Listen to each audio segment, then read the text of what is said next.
Okay, sounds good. We'll be here. We'll just be chatting. Yep, it's the way to do it. Sharing to Discord. The way to do it. Okay, now we're ready to roll. Look at that. See, like I said, partner streamer, she's on it. She knows. Yeah, been there I'm actually and done usually that. the worst for that. I'm like, oh yeah, because I could do that. Oops. Good times. I am. Coming up. All right, so Rahomo, thank you so much for the resub for 3 months. Thank you so much, Rahomo. Good to have you in. Looks like I think we got all our scenarios in. And thank you, Stevie F. the Kid, for following the show. Really appreciate you. I see you come in from Katie's World. Wonderful. Doc, welcome in. I saw you over on Voice Unmuted as well today. That's awesome. So, Doc, thank you for the follow, too. It's a go. Hey, everybody's coming in. This is great. Welcome in, everyone. Welcome in. Yeah. Summoned. Katie, you've summoned your peeps. Stream, Davey. This is great. All the friends. You know, we tell people we're live and they show up. Ah, the best. This is something I'm not used to on my stream, so actually I'm enjoying it quite a bit. I was already live today, so I was like, this is probably a good opportunity for me to be like, hey, just a reminder, I'll be live again later today, just on a different channel. Nice. Oh my gosh, Goldfish Goldfish is in the chat too with your remote. Yeah, it's funny. How about that? The community Unmuted was smart enough to find it, so I love it. Big shout out to the community Unmuted. Yeah, that's awesome, y'all. Thank you so much. So I'm gonna introduce myself to all of you, but you all probably know our guest as well. So why don't we go ahead and start? Let's do it. Let me just cue up my music. Oh yeah, let's do it. Let's do it. I can't wait. I can't wait either. Where's the music? Davey, the music is coming. Where is it? Sorry. The music is coming. Should I just start playing? No, I got music here. It's all right. No music necessary from you. No, Katie, wait till you see the professionalism that is the sandwich. Oh, I am looking forward to it. Aaron, welcome in. Thank you so much for hanging out with us, Aaron. She's our mod. And hello, everybody. Welcome to the Sandwich Show. This is a particularly big show tonight because we are about to introduce to you. Aaron, I always do. What did Aaron say? Roast and swims. Oh, I get roasted plenty. Well, my name is Davey. I am Davey's Eating a Sandwich. I eat sandwiches. And today I'm representing Canada because we have a Canadian guest with us tonight. And this is the most Canadian shirt I have. It's a Winnipeg Jets shirt. And it has absolutely nothing to do with anything, and I just got it so randomly. But let's introduce our guest. We're really excited to have our first Twitch partner and a tremendous sensation here on Twitch. And she would be, let me make sure I got the camera right. Well, let's just do the 3-shot, and then we'll figure out which the cameras are. But it's our friend Katie, Voice Unmuted. Welcome to the Sandwich Show. How's it going? Hello, thank you. It's going good. I have a sandwich, so I mean, nothing could go wrong. It's good. Nothing can go wrong. I mean, that you're already 3/4 of the way there. I love it. And let's say hello to some people in chat. Goldfish19, Breddington, Frothing Slosh, Pinball Sorcerer, Stevie F. the Kid, Christy's Coffee, my sister. So nice to see you here in the chat. And Rahomo, of course, with the resub. I really appreciate all of you all for here. What we do here on the Sandwich Show is we interview somebody from Twitch and get to know them a little better. And tonight it'll be our friend Katie. And and co-hosting with me is our friend TurboSwim, Swims, well, also known as Swimmy. How's it going tonight? I see we got lots of friends in there. Big shout out to Ryan, that E-Flat guy. And the Mod Father. How's it going, Stuart? The Mod Father is in the chat. Welcome in the room. We love the Mod Father. And thanks for the shout out to Swimmy. That should be the new intro music. Oh, for the Mod Father? Hey, Irene's in the chat too. Hey, how's it going? Irene Pena, who runs the Together Wherever Stream Fest. Hi. Katie, you were part of that too, right? Yeah. Way fun. So many shots. I know, there's a lot of us in here tonight. That's so great.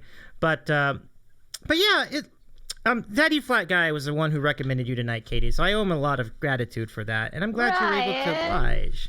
Ryan, Why would you do this to me? I'm just kidding. Let's see. I saw the karaoke VOD. Ryan says, very impressive judging and dancing. I need you all to come with me on my wedding circuit this fall and tear up the dance floor. Yeah. We'll talk about that later, but we did enjoy We did enjoy doing the karaoke on Friday, and if you missed it, we've got the VOD for you. Aaron will link you shortly. But Katie, you do much better than that. You're a really tremendous singer-songwriter, and your story is great. I think I wanted to start with maybe just a reflection of what has happened in the last year or so, and it ends with your recording an album, which is just amazing, and it shows the generosity of your community. I mean, it's got to be such a thrill. Yeah, absolutely. It is.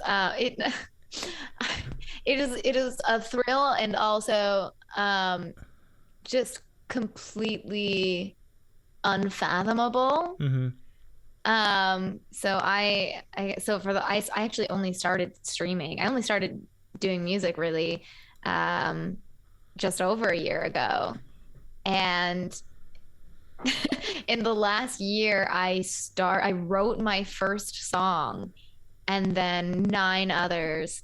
I was very, very much convinced that I would never write a song, and that I couldn't possibly write a song, because I tried to write little pieces of things as a kid, but it just it always felt very cheesy, and so I was like, nah, I'll never write a song. And then I started streaming, and it was when I was involved in my first charity event last September.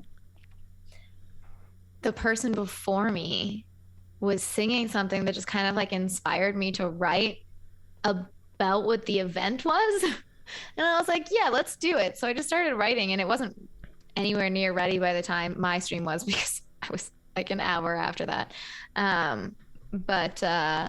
Yeah, it kind of I went from being this tiny streamer that nobody really knew to meeting more people, being involved in my first charity event, being inspired to write my first song.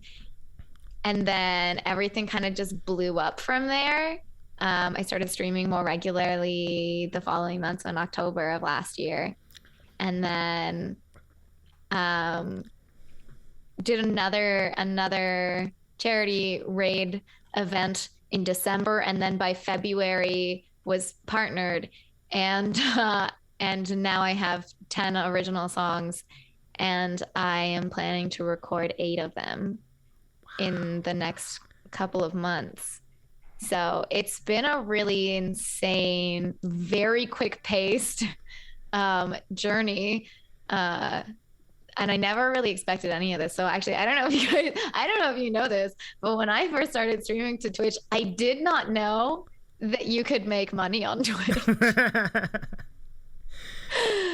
And and then I moved out on my own in January, and I was like, I guess you can make money. Which was very good for me, because I can't work a regular job right now. So. Oh, I gotcha. Well, that's really awesome. It's worked out in that regard. Oh, go ahead, Swims. Yeah. Yeah, I was saying all it takes is having 500 somewhat ridiculous quotes, and you can Twitch. I love that. Somewhat ridiculous. That's very polite of you. Well, actually, I think it's 600 now, to be fair. No, it's not. It's got to be close, Katie. It's got to be close. Well, I'll tell you what. I feel like we only hit 500 a week ago. We should go back to our channel and see how many quotes there are, quote 506. Also, hey, welcome in. I love a lot of people are in the chat tonight, and thank you very much. And Hippies in Love, or I think her name's Donna. Nice to meet you here. Welcome to the Sandwich Show. I really appreciate you all being here. My best friend, and now she's a total nerd. Oh my god. Best friend. Yeah. Oh, look at this comment from Aaron. Aaron says, I remember the first time I was on Katie's channel. She absolutely slayed through glass. I also immediately had to wonder if she breathes with how fast she can talk. Absolutely not. No, I don't. I don't know how to breathe. I love it so much. But really great. Aether Relisa, nice to meet you as well. I'm Davey. Nice to meet you. Aether, hello. Super cool. But yeah, Swimmy's the one who told me, and Hyper's hosting the stream. Hello, Hyper. Welcome back. Good to see you. Oh, yeah, I love this E-flat guy. Breathe KT. Breathe KD. Is that a common thing in your channel? Yes. Yeah. The whole command, Davey. Oh, it's a command? That's nice. But yeah, I mean, your channel has such a great culture to it. It's got a world onto its own. I mean, were you prepared for that when you started streaming? I was not, I mean, I didn't really know what to expect when I started streaming. Mostly I expected to just be terrified um, all the time when I first started, which is like not untrue. So I didn't really know anything about community building. I had no idea that streamers could have so many people watching them. I mean, my first couple of streams, I had, I think, like 5 people there, which I realize now is still like pretty good when you're first starting streaming. But I didn't know back then. I was like, I have 7 people watching. That's so many. And at the time, it was. At the time, it really was. But yeah, it's honestly, especially because I'm so terrified of putting myself out there all the time and of singing in front of people and people hearing me. The community aspect of Twitch has been really the anchor for me. So it's kind of what keeps me grounded. And which is also why I talk so much. But it's the community is what keeps me coming back. So I mean, it's really, really awesome that I can be streaming and I don't have to worry about the fact that I can't work a regular job. And it's really flexible, which works very well for me. But it's terrifying. And I think at least once a month I have this moment of, oh my God, what am I doing? I can't do this anymore. Like, this is too much. I am terrified all the time. And I don't know. There's this part of me that's very uncomfortable still.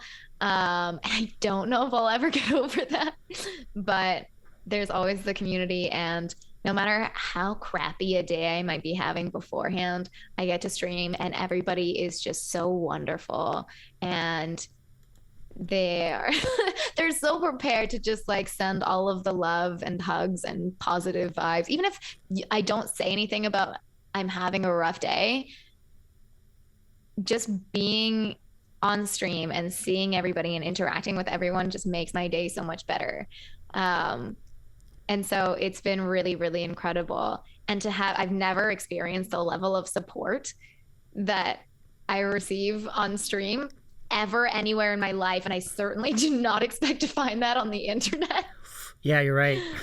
So it's a magical place, for no doubt. And it is, yeah. I love that. One of the things that Davey, sorry to interrupt you, but one of the things I think that makes Katie's stream and her community work so well is just how genuine she is. Like, there's never a moment when I feel like Katie is acting or trying to put something out there, and she's generally caring back towards her community, which is one of the reasons that I stuck on in the beginning.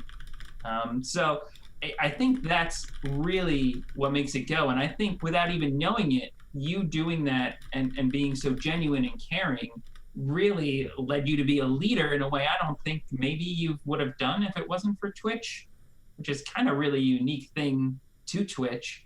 But I was just wondering if also with that came any, like apprehension or the way that people treated you, especially in the beginning, maybe when, you didn't have that big community just yet.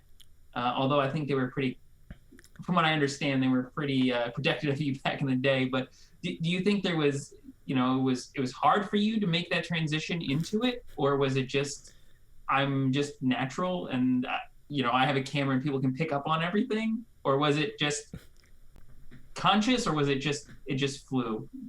No, I think honestly, it just kind of happened. I have never tried to be anything but myself. I honestly don't think that I could. I'm way too weird to hide all of this weird. Okay. But no, I don't know. It just kind of happened. And honestly, I always kind of treated stream chat like they were like new friends. And because that's what everybody is to me.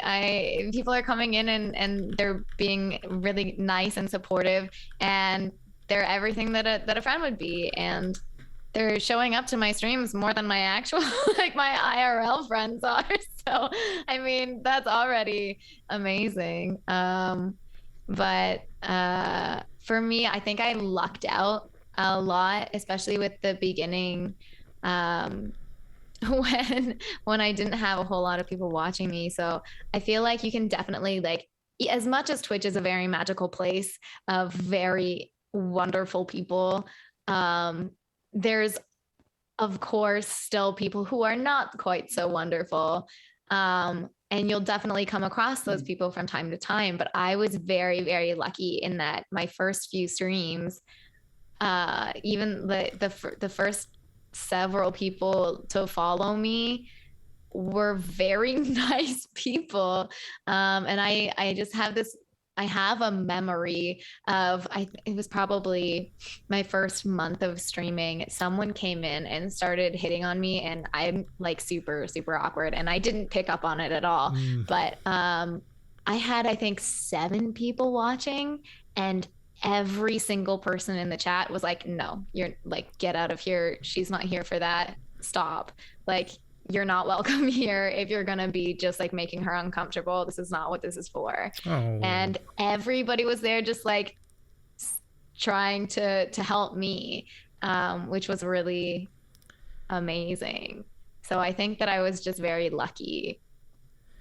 That's great that they had your back, because obviously there's no place for that kind of behavior. So it's great that you had, like, 10, 20, 30, however many it was at the time, fighting for you in your name. That's awesome. That's really awesome. Yeah.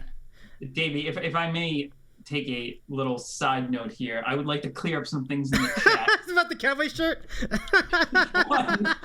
Listen, it's our first win like ever. It's been 3 decades of like pain. Just let me have one good Monday night.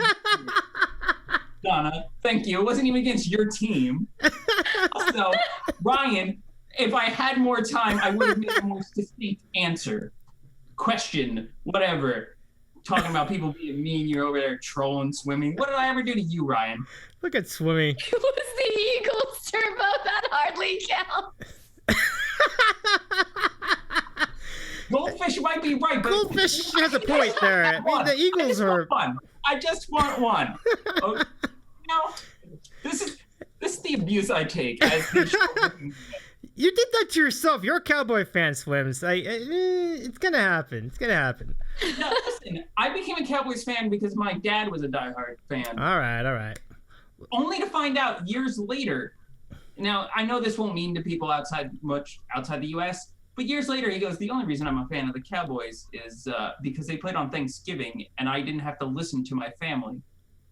I could just pretend that I liked the game too much. And I was like, wow. My whole life is a lie. My whole fandom is a lie. So wow. What a reveal right there. That's painful. It is. Yeah, no doubt. Okay, everybody, we're back after this message. Everybody's like, this is the most hilarious thing I've ever heard. I know everybody's getting into that, Swims. It's kind of a tender moment in your family. We're not here for swimming. We're here for Katie. Let's bring it back to Katie. I like this. We kind of push the swimmy vision right here. I love it. But I have a redeem. It's called Pump It Up. Pump it up. That's Pump It Up. The reason for that is because my sister told a story about one time we were at this big house party, and then it's like our family friends, so we were all coming in, our family's coming in, and basically the band that was in there were done with the set, and I yelled "Pump it up," and then everybody went silent, and like you could hit a pin drop, so it was like beyond awkward for me. So that's the story of Pump It Up. Amazing. I like this story. Thanks, Katie. Oh, and this. I mean, I feel like we can all be awkward at various points of our lives, so I feel like I own that. It's nice to at least be human. So, we have as long as I am not alone. Oh no, you're far from alone. Swims has it. I have it. We've all been there.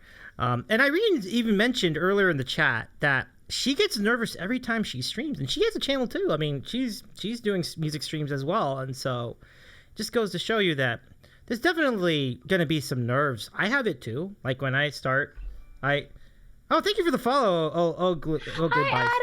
Nice to meet you. Katie, if you don't mind, we're going to do a redeem on this channel called Starting Lineup. So we're going to introduce all of you including you, Katie. Oh, yeah. Well, From in the chat. So if you in the chat, those of you who are from Katie's community, what we do is we give you an opportunity to be announced in basketball lineup style. So write exclamation point lineup, and you can be announced in a theatrical form, and we'll get to all of you, including Katie and Swimming, here in the lineup. Oh, you all go right. ahead. I'm gonna go get dressed for the occasion. Oh, okay, very well. So hold on to your butts. We're going to announce the starting lineup, everybody. Hold on to your butts. Oh, yeah. That I want to talk about the... Oh, yeah. Hold on to your butts, everybody. Let's do it. All right, here we go. All right. Let's see. Goldfish. Best friends. Love it. Love it. I wonder what Swim is going to put on here. This will be interesting. Oh! Wait a second. Wait a second. Oh, look at that. Oh my God, Swimmy. Where's your camera? There you go. Down on these Look crazy... at you. You win one game. One game.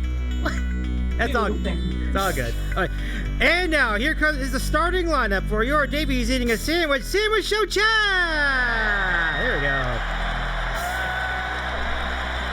Our chief mod tonight, fresh off of the karaoke stream on Friday, hanging out in sunny Florida, the Queen of Chaos, Erin Rin 8686.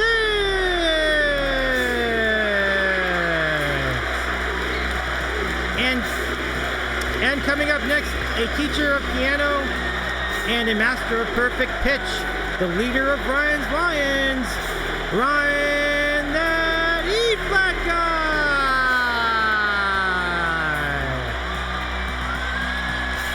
A friend of Katie from Voice Unmuted and many other channels throughout Twitch.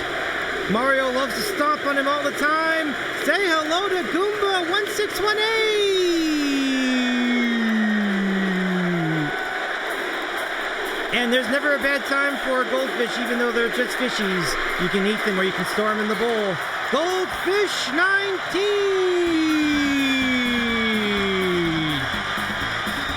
The people in the chat call her Donna. You can find her at Voice Unmuted as well, and many other channels throughout Twitch Music. Say hello to Hippies in Love!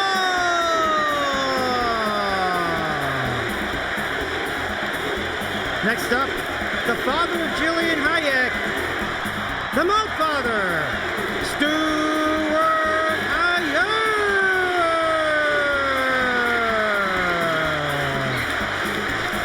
And keeping it real in San Diego, the Troller in Chief, Rahobo.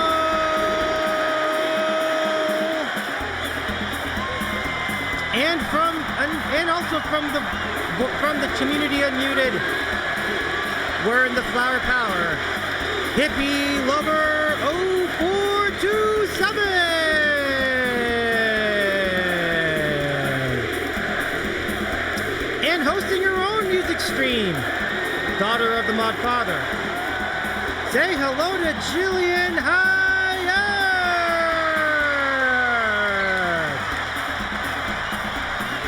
And welcome to the Sandwich Show, one of the newest members of our family, Aetherilicia. I'm sorry I couldn't pronounce it. I'm sorry. Aetherilicia. Please let me know how that's pronounced. Aetherilicia.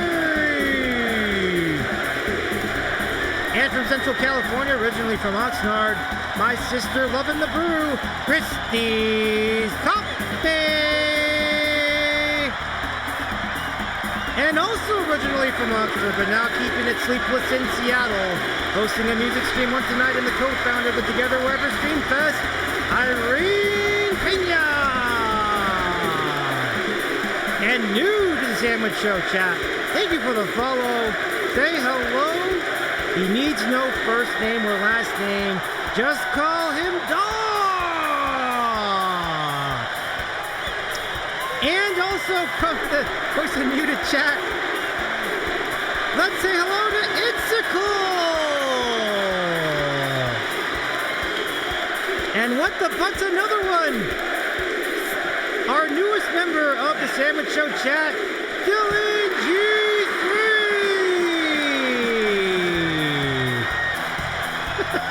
I think we have another one. And now holding it the fort in the Southwest. I think, we're not actually in the Southwest, but let's say hello to El Bello 420. Woo. And now, our hosts this evening. First, our co-host. Keep on swimming from the Jersey Shore, TurboSwim.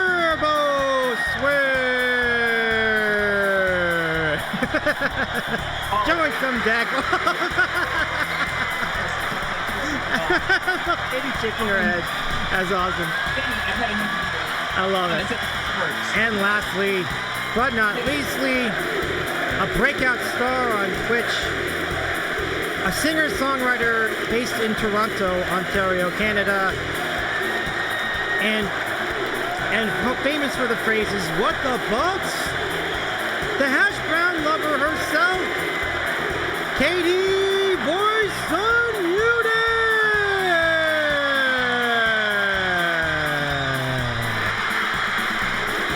Ladies, gentlemen, and non-binaries, your Davy's eating a sandwich. Sandwich Show chat.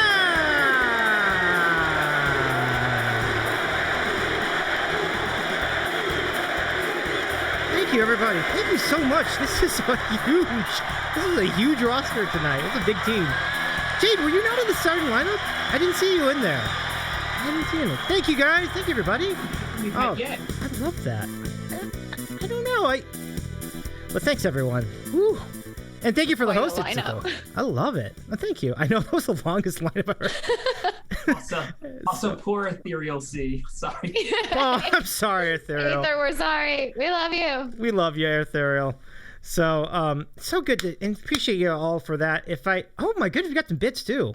Thank you for the 420s. Oh my goodness, I love 420s. That's awesome. It's always 420 when Stevie have the kids around. I love it. Good stuff.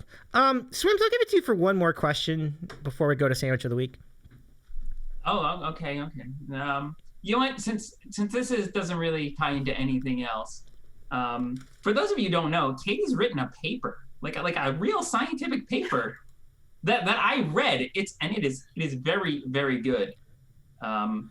But it involves traumatic brain injury in disabled people, and I think it's really important because it highlights how science actually works.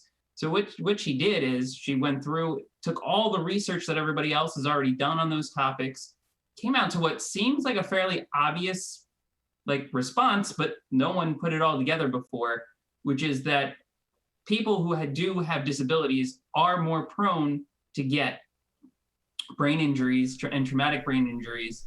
And it's a really fascinating topic. It's a great paper. I'm not going to bore you too much with the details of it. But I want to point out that one thing it doesn't do is tell us why they're more prone to get brain injuries, but it does highlight that doctors and researchers really do need to do more studies into it. And I know that's something that's probably close to you, Katie. So my question, and now that I've given everybody all that background, and I know, Ryan, it's another long question, just deal with it, is what made you get interested in that? Was it after you found out about your seizures, or was it just something that you were always interested in? So it was actually before I ever started having seizures. By years. I was very interested in traumatic brain injury research, especially because traumatic brain injury research is almost exclusively done in children and older adults. So in kids 18 and younger, and adults 60 and older. And that huge middle group of people just doesn't really get looked at most of the time. But also I have a lot of interest in mental health and developmental disabilities. And I had I'd helped with prior research, looking at people who had both developmental disabilities and mental illness. And so I thought, well, I might as well just kind of take a subset of this group of people and, well, I guess it's a broader group of people, but yeah, a broader group of people with the same kind of baseline, and see how that compared to people who don't have developmental disabilities. And it was actually really interesting because when I first brought this topic to my research supervisor, he was really excited because he knows nothing about traumatic brain injury, and doesn't really have an interest in it, but is very, very interested in developmental disabilities. But he happened to be working with someone who's very much in the traumatic brain injury field. So it worked out very well. But also everyone that I talked to about, like, this is my research question, everyone was like, good luck. Because it is, as much as it seems like it's a really, really obvious result, that people who have developmental disabilities would have a higher incidence of traumatic brain injury, so would be more likely to get it. No one had thought to actually check. And also, we were concerned that we wouldn't see the difference, even if there was one, because of so many different factors, primary among those being that it is incredibly difficult to diagnose a more minor brain injury. So a concussion, for example, is a traumatic brain injury. It's just classified as a mild traumatic brain injury. So we were still looking at that. And that is the majority of brain injuries. In most research, it's about 80%, I think, of all traumatic brain injuries. And they're incredibly difficult to diagnose in someone who has absolutely no trouble communicating. So when you're looking at somebody who has a developmental disability, a very, very common symptom of that developmental disability is having trouble communicating. And so when you're already, as someone who can communicate, and you say, so I don't have any developmental disabilities, and I had 2 concussions that were diagnosed. It took a month for my first one to be diagnosed. And by the time it was diagnosed, I couldn't get out of bed anymore because I was just so dizzy, and I everything made me nauseated. And every single time that I went to see a doctor, they were like, that's probably just anxiety. So, and even after I had 2 diagnosed, I then went to get, I had a relapse of symptoms. And I went to get a note to take some time off of work, to extend the time that I was already taking off of work. But my family doctor was on vacation. And so I had to go see another doctor at the clinic. And this doctor told me that, no, there's no way you ever had a concussion. You shouldn't need to take time off. I never would have recommended this. And I had 2 concussions diagnosed. So me as someone who has absolutely no trouble communicating and very clearly had the symptoms of concussions,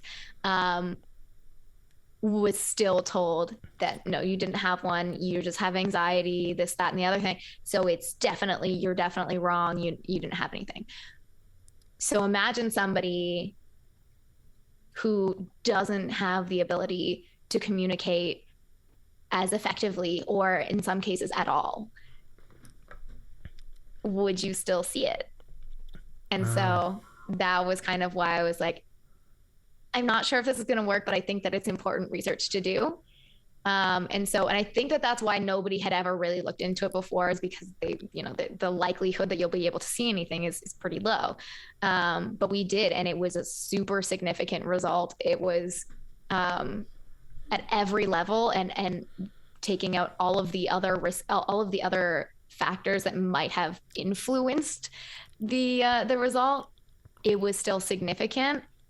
And it was almost twice the rate that we know, like that someone without a developmental disability would experience traumatic brain injury. So we definitely saw a big result, just that, yes, we were expecting to see, but no one had even thought to check because they expected it would be too hard. So I was like, I bet you. Wow. It's still important. Yeah. That's why I wanted to ask how you came up with that idea, because it was brilliant and it looked like the research really hadn't been done until you touched it, which I think is amazing. So it was just very much my own experience. You're so used to singing, Katie, and falling on the floor. But oh my goodness, I really wanted to take the time to highlight. I think it's a whole part of you that maybe people haven't gotten to hear. I know you do it in bits and pieces on the stream, and when I read the study, I was floored. It's almost double what our study found for people who are in these at-risk categories, which is kind of crazy to think about. We're this developed countries, United States, Canada, Mexico, North America, and we have no way of diagnosing and helping people with these problems. I know Donna, her daughter, who also streams, Mighty Mo, she's had like 10 concussions playing soccer. I think she was goalie. Don't hold me to that. I think that's right. So I know it affects a lot of people, and it's something we really got to do more research into. And a very short follow-up, because that was a very long answer. Sorry. Every second of it. I loved every single second of it. Do you think that study and what you did in school helps you now communicate your mental health and with mental health of the community? Because I know that's another big spot of the voice immunity. Yeah. I actually don't think it helps me really at all in terms of communicating. I mean, it helps me to kind of understand kind of the subtleties that go along with things that other people are experiencing. And it also very much helps me understand how easy it is for something to go unnoticed or undiagnosed. And so for me, it's very much kind of taking a step back, taking someone at their word, and maybe even making a bigger deal of it than they are, because I find that people tend to downplay what they're feeling because nobody else cares or because they don't have a diagnosis. And it's like, that doesn't mean that it's not distressing. It doesn't mean that it's not difficult. And so it doesn't mean that it's not important or any less valid. So for me, it's really just kind of taking that step back and realizing like maybe there's something more to it than what's being said or than what other people are recognizing. It's an amazing study, Katie. And I'm it's one of the things we talk about as far as this show is concerned is like we've learned new sides of people, and I think it's an amazing discovery. And I think the awareness of things like that need to be brought into the open more. And I'm really glad that you brought that to light. I think that's really great.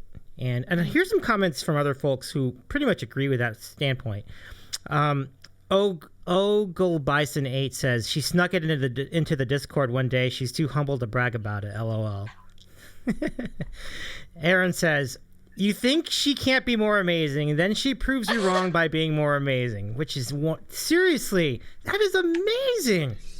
And my sister says, Chrissy's coffee, my eyeballs are wide open right now. I did not expect this conversation. And Ogle Bison says, this is a 5-ed discussion, and I love it so much. And Donna says, half of all doctors graduated on the bottom half of their class. Yeah, think about that for a minute. So she's close to the situation, no doubt. And 100% of doctors have a bottom. Think about that. Yeah, that's awful. Which is more than we can say for our friend Donna. I'm sorry, Donna. I love you. Yeah, Donna. Yeah, I mean, it's just an amazing study, and I'm really glad you shared that with us. And thank you, Swimmy, for the question. I'm really glad you brought that to our attention. You got Donna on that one. Yeah. Rest in peace, Donna's butt. Donna, I love you. Katie recreating this emote. Do you see that in the emote in the chat? Yeah. Great. No, it's okay. Don't worry about the language. We allow bad language in here. That's fine. We're an Excel stream, so it's fine. It's okay. Yeah, Donna, we love you. We love it. Just want to make that clear. But that's really great. And Katie, if you'd be willing to whisper that chat to me, we can put it here whisper that to me, the link to the paper. We can put it in the chat because I feel like it's good to let people know about it. Yeah, I have it downloaded and saved in my in my. Do you want to send it then? Because I don't. Swims, if you've got it handy, I'll gladly take it. Searching for it. I do have it. I have it right here on my desktop actually because I wanted to reference it just in case. Okay. Well, while you get that across, Swims, let's address something very a little bit more lucid here, which is not lucid, just more close to the fore, which would be our hunger. I think we're all pretty hungry right now. Would you agree? Yeah. Yeah. So I think it's time that we institute our segment that a lot of people would look forward to, and that is get me ready for it. There we go. Yeah. All right, here we go. Let's see.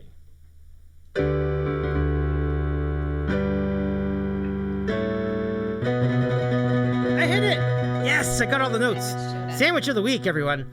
And I think I see a link here. So thank you very much, everybody. Let's go back to our shot, and if I can find it. Okay. Hang on, David. I think that's the wrong one. Oh, okay. No worries. Let me know when you get it. I can find it in the Discord, actually. Go ahead and try it again. But while we do that, let's talk about our sandwiches of the week. And Katie, I mean, we can take our time with that if you need to situate the paper, which I want to read it too, because that seems like a really great study. Right. I thought I would have had it in Discord, but I actually just have the file. I didn't share a link to it or anything. Oh, I gotcha. That's all right. It's all right. Not a problem. Yeah. We'll work that out over time. So that's not it. That one that you sent me, Swims, is not it. Okay. No, it got a little corrupted through Zoom. Hang on one second. Well, what we could do, I'll tell you what. When we get to it, whenever either you find it, you can always put it in the Discord. So that's the sandwich Discord, sandwich server, right there in the chat. And because I think it's good to raise awareness of concussions and mental health and things like that. And I think it's really great. The thing about it is that in the NFL, they were really trying to downplay the impact of concussions too. And that was just awful. That was awful that they would do that. So I sympathize with the frustration. I got it, David. Oh, you got it? Okay, cool. Thanks. Oh, okay, I gotcha. Okay. But I gotta host it somewhere. I'll tell you what. I'm gonna put that on the Discord. So after the show, just follow us over to the Discord. And we'll post that because I think that's a really great topic. So we'll do that. Thank you. Absolutely. I'll be honest. My favorite part is in the discussion where I just sneak in this little thing that's like, hey, women's health problems are less recognized than men's in the healthcare system. Ta-da! I love that. And it's true. I mean, you gotta sneaking a couple sneak jabs in there. I didn't notice that. Let me just casually stick this in here. Because it took me so long to find an actual article that said that. But I'm as a woman, I'm 100% certain this is accurate. Seriously. I'm with Irene. She said preach, and I'm like, preach. Right there. Right there. Preach. Preach. Preach. I was really proud that it still got published with that in it. I was like, but that's a poking in the ribs that needs to happen, Seriously. They were like, yep. Absolutely. Oh, okay, so here we go. So before we start, that E-Flat guy says, I had a terrific sandwich today that this community, which means your community, Katie, will appreciate. A barbecue sandwich with Boston butt as the main ingredient. Oh, I appreciate that on both communities. That's a good sandwich, but also butt. That's where it's at. Well done, everybody. All right, so let's go ahead and present our sandwiches. Katie, is your sandwich ready? Oh yeah. All right, let's see it. All right. Well, so my community will find this funny. My favorite sandwich is a grilled cheese sandwich. My favorite food item in general is a grilled cheese sandwich because it's just something very comforting. But when I first moved out on my own and streaming was and is my only income, I was very concerned about finances. And so I was like, it's okay. I'll just live off of bologna sandwiches. So I have a bologna sandwich. Aww. All right. So that's cool. So David, May I go next? Well, before you go next, don't undersell the bologna sandwich. That's a pretty good sandwich. I like it a lot. It is a good sandwich. 100%. Yeah. All right, Swims, it's all yours. Well, what I have here is also a bologna sandwich. But because Katie loves grilled cheese as well, I melted the cheese. So this is farm fresh bologna. It's $10 a pound, by the way. There's like $20 worth of meat on this sandwich. Artisan cheese on this bread that I toasted in the oven underneath the broiler and threw the lettuce in there. I also took the mayonnaise, mixed in a little pepper, and then let all the fried bologna get in there. So I tried to make a little bit of an adult version of the bologna sandwich. I like it. I went with I am broke and I need food still. Right into this bad boy. Oh, it's the best. Like Christy's Coffee says, farm fresh bologna, LOL. I didn't even know that existed, Swims. That's funny. Too good. Whole Foods is on top of it, Davey. Right on. Well, let me show you what mine is. So I'll show it to you quickly. It's somewhere in the between. So we have the bologna sandwich and then the gourmet bologna sandwich, which I'm not tweaking the bologna sandwich. I'm not tweaking the farm fresh bologna sandwich because that looked amazing. But here's mine. This is a barbecue fried chicken sandwich from Jack in the Box. Good.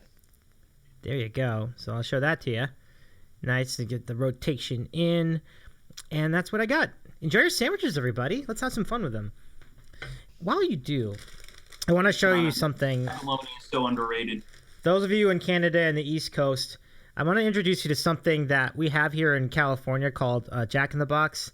And the Jack in the Box, we have these tacos, which these have no business being delicious, but they are. These are amazing tacos. It's just like some unspecified meat substance.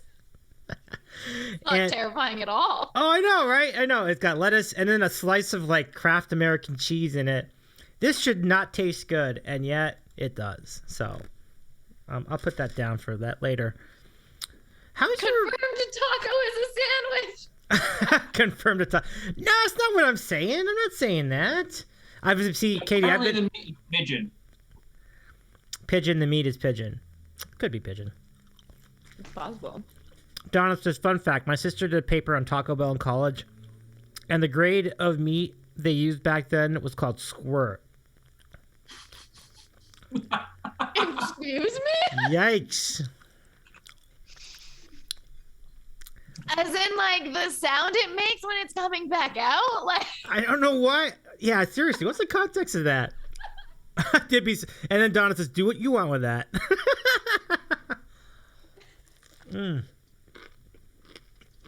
I don't know. Maybe I want to go on a little squirting spree. oh my God. No, that sounds awful. Count me That out. sounds like something I would say on my stream and then have it horribly taken out of context and quoted. I know. Probably by me. Jade says, how do I delete my ears? Jade, you don't. You just get used to it over time. It's getting worse, people are saying. Oh, no. Modfather says, The type of stream you can expect with Swimmy as co-host. What can I say?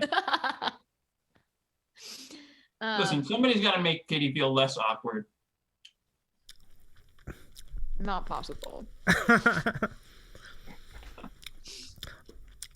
So, I mean, is that a frequent thing on your channel, Katie? Like, does the stream or the chat go off the rails every day? What? My stream? My chat? Never. They are the most innocent, wholesome group of people you will ever meet.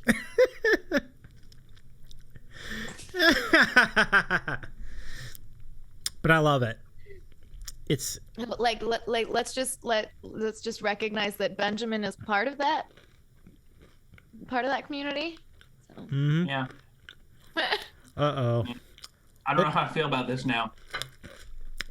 You guys aren't grossed out enough. Look what happened over here. Somebody redeemed Bean Boozled. Oh, Ooh. no. Yikes. Bean is back in the chat. Welcome, Bean. Good to see you, Bean. Everybody cheering for Bean. All right. You all enjoy your sandwiches. I'm going to chew on this Jello bean. Okay. Don't worry, Donna. Your secret's safe with us. By the way, Katie, how is that sandwich so far? Do you put I love it. It's like my favorite sandwich aside from a grilled cheese, it's one of my favorite sandwiches. I love it. Yeah. I don't know why. It's just so simple and like I love it. But I will say that I much prefer it when I make it in the States. Because there is something about the bread in the U.S. Really? that is just so much more satisfying and like soft and moist. I think it's just But stick our to bread lack is like- of quality. Our bread is like it's bread. It'll do. Never. You see, I mean, yours is nice because of stuff that we can't have in our bread legally because it's like bad for us. But I mean, it's so worth it. I'm gonna do some USA chants for the bread. Jillian Hayek says it's called sugar. That's funny. We have sugar in our bread. Oh, that's so good. All right, so let me just do this for everyone's Steal all the enjoyment. nutrients out of it. Oh my god. Pinball Pat is sorcerer. on fire today. That's Pat is funny. on fire. Pinballs, we steal the nutrients out of it. That's funny. All right, we're gonna try this. Let's see. So this is the Bean Boozled Redeem, which is borrowing a thing that we do on Human Juke 81. And you're welcome to do a shout out to Juke Aaron if you want, but let's do this. So let's see what kind of jelly bean we got tonight. All right, open her up. No pressure, Davey. Don't I mess know. it up. We had a pretty bad one last time, so let's see. Oh no, not at the white ones. Okay, this one fell in. Oh boy. I don't love my chances here. This is a, you can't really see it here, but this is a yellow jelly bean. So that could be rotten egg or buttered popcorn. Oh no. Okay, got this. I got this. Gonna need all of it. Wait, I'm not gonna do it until Katie can see this. I'll wait it out. Okay, you ready? I am responding to chat.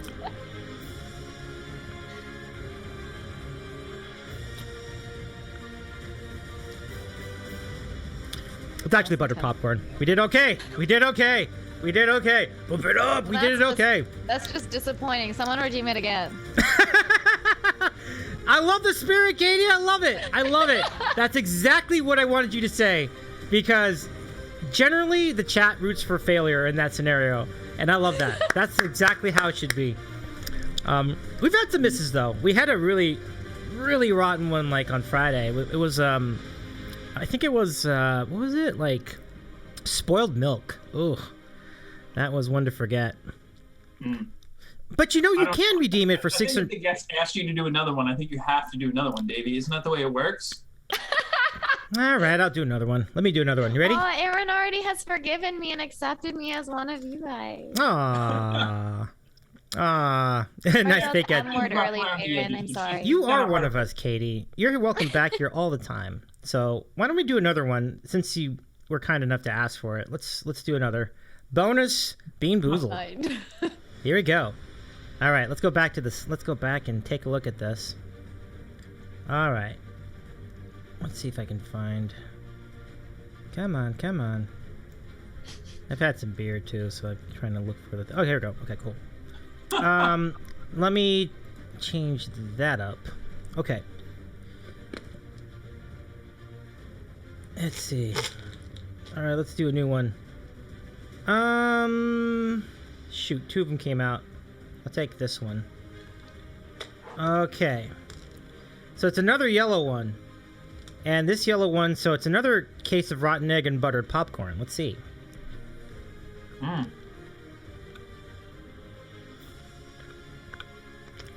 I got it again.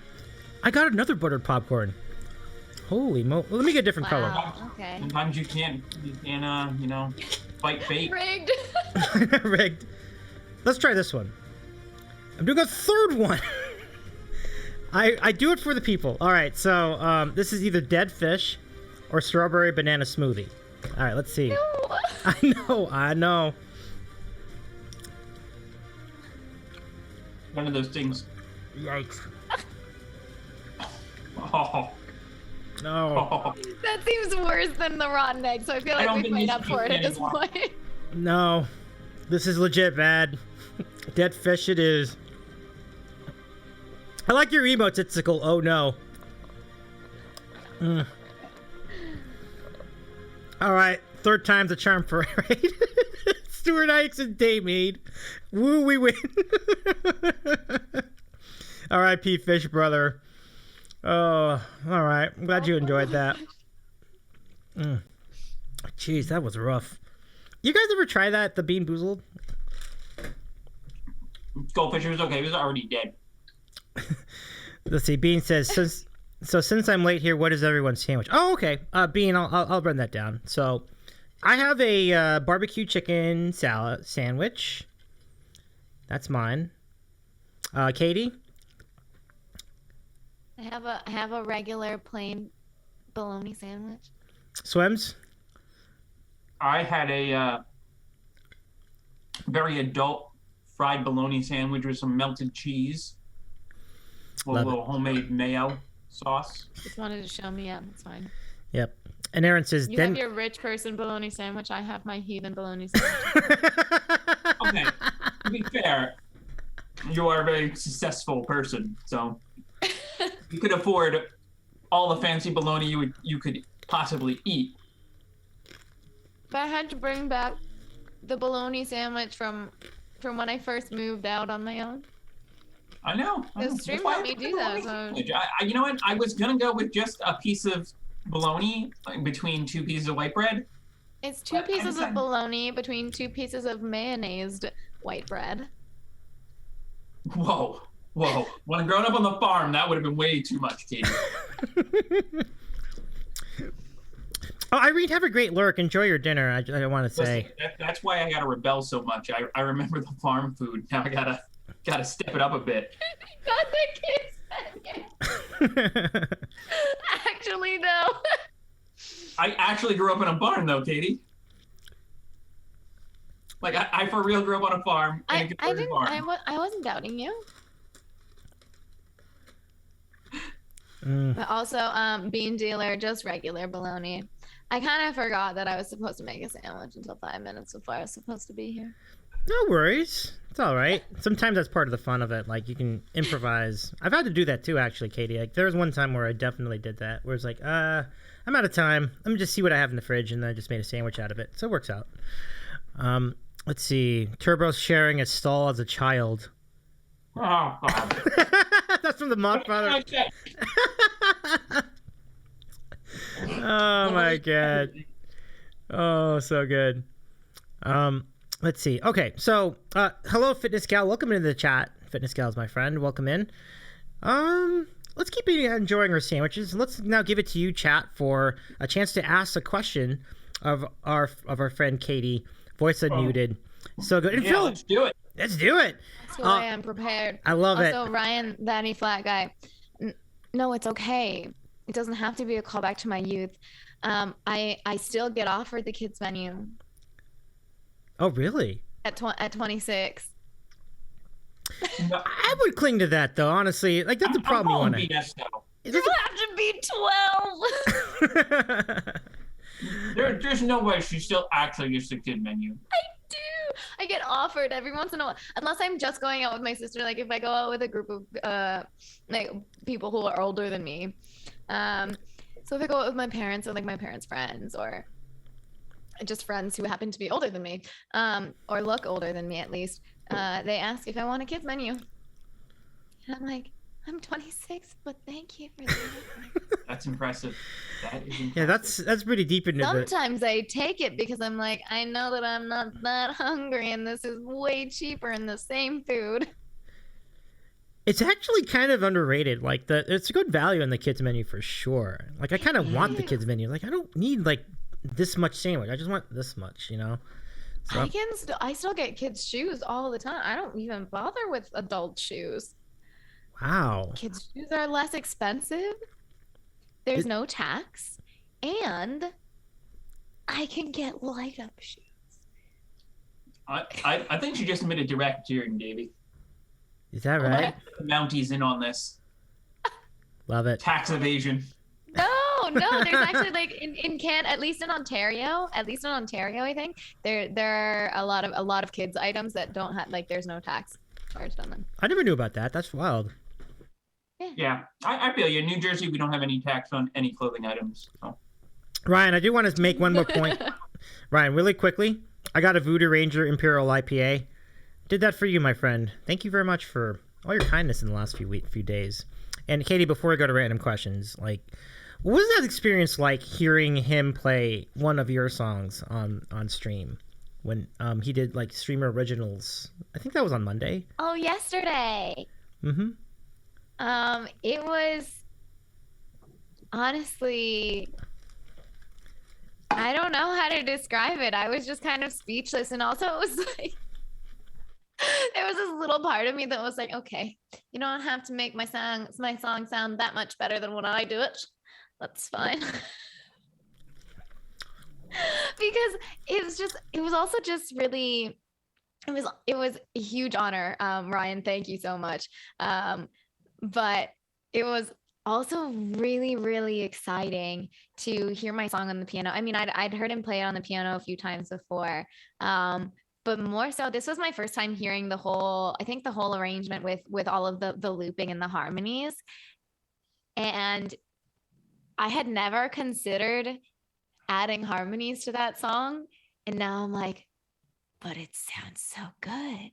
How did you do that? I don't understand.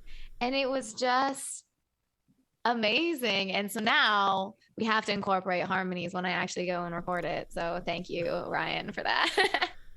Ryan, you're inspiring us in more ways than one. It was definitely some wizardry in that. It was cool to listen to that. Yeah, Ryan. For one, I took it down an octave. That is actually right, isn't it? Wild. But he definitely is super talented musician. Yeah. I always really enjoy watching what Ryan does on his stream. Mm-hmm. Yeah. But Ryan still thinks you did it the best, which I think makes sense because it's your song.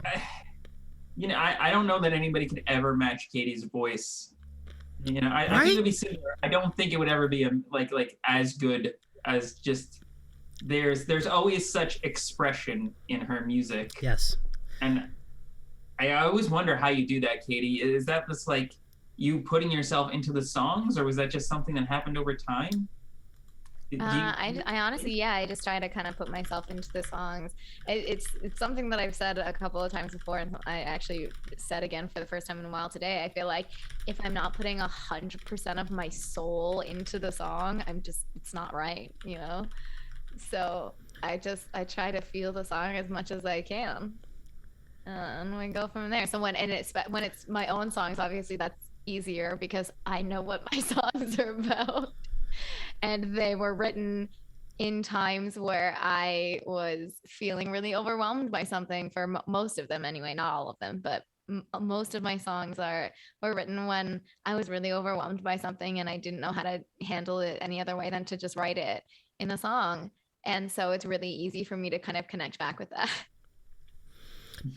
And subsequently it connects with all of us too, because these are like really deep issues and things that we can all relate to, and so it's wonderful. And even when you do covers like Sia, I was like, you know how hard it is to sing a Sia song? It is impossible for a lot of us. Like, you hit all those notes with power. It's just amazing. I can't speak enough about how cool that is. Thank you.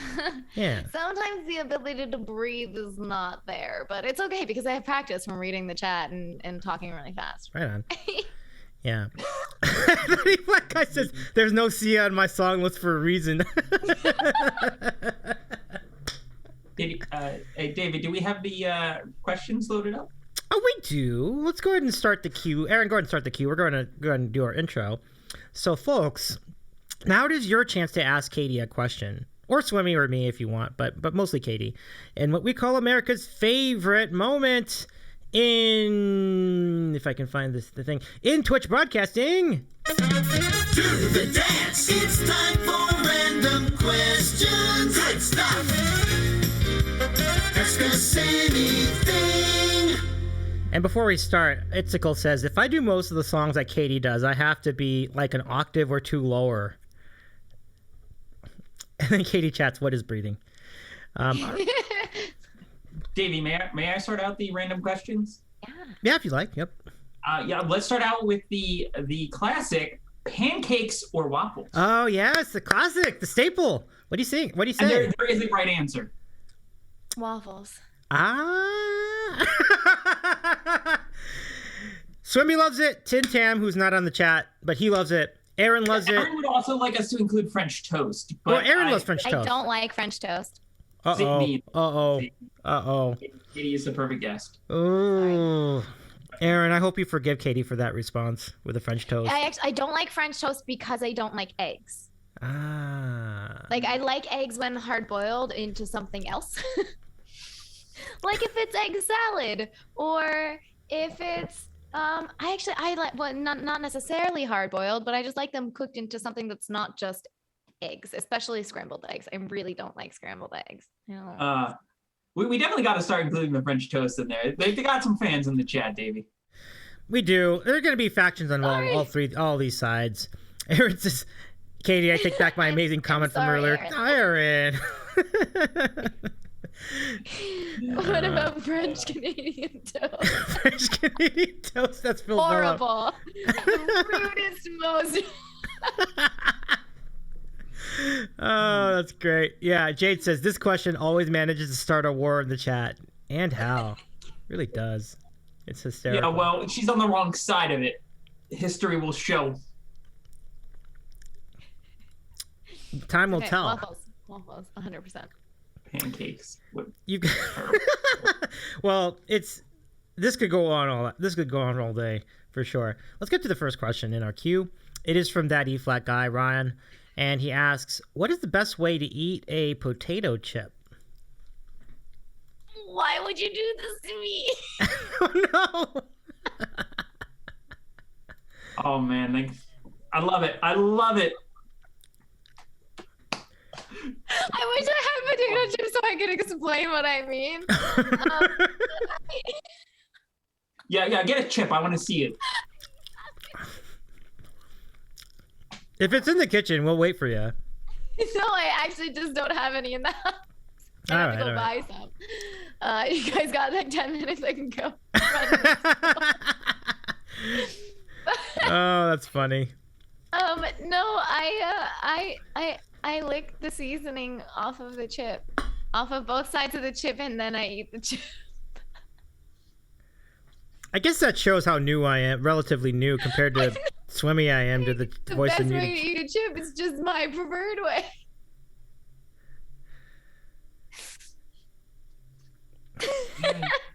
Yeah, I'm almost up to a year now in the community there, Davey. I'm gonna need a moment. I think it's okay. It's. We only ever done it on stream once, but it was because Jack made fun of me. Jack Young Sub 3 made fun of me on his stream, and like just did this super ridiculously exaggerated version of what I actually do to make it seem like I was just making out with my chips before eating them, and it was really awful. And so I had to redeem myself and be like, okay, it's bad, but it's not that bad. Yeah, Jack's version was a little uncomfortable. It was so uncomfortable. He was like moaning. I'm like, what are you doing? You just eat the chip. All right, that's another guest for the sandwich show. I've been meaning to get him on anyway, but now I need to investigate this potato chip situation with him. Oh my God, does he really? He just goes, Is that what he does? Oh, but like while licking that's the what he chip did. and like being really aggressive about the licking too, and like goes over for a second lick on each side. I'm like, ew, you never do that. That's gross. No. I tell you what, I'm gonna meet you both halfway on this. Now, I don't do it for potato chips, but I do kind of do it for peanuts sometimes. Like I take a peanut, like I like if you have the peanut with a shell, I don't know, this might be worse, but you kind of absorb the salt on the peanut, and then it shouldn't be done on stream.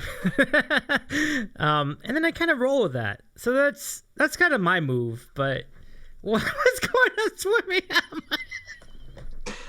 There's so much there to unpack, Davey, and I don't think I can touch any of it safely. So I'm just gonna sit here quietly. You don't do that? You don't suck on a peanut for a while and then eat it? Generally, I do not. But I can see the why you might want to. Oh my goodness! All right, yeah. You're not the only person I've heard of that does that. So. Okay, so I guess I got company in that wacky corner of the world. Mm-hmm. Goomba says he does it, or he or she does it. I do it with peanuts too. I got an ally. We don't have time to unpack all that. We got some great questions though in there, Davey. I'm seeing them come through. Oh, we got some more questions. Okay, let's get to it. All right, so being dealer with this question. Another polarizing question, Katie.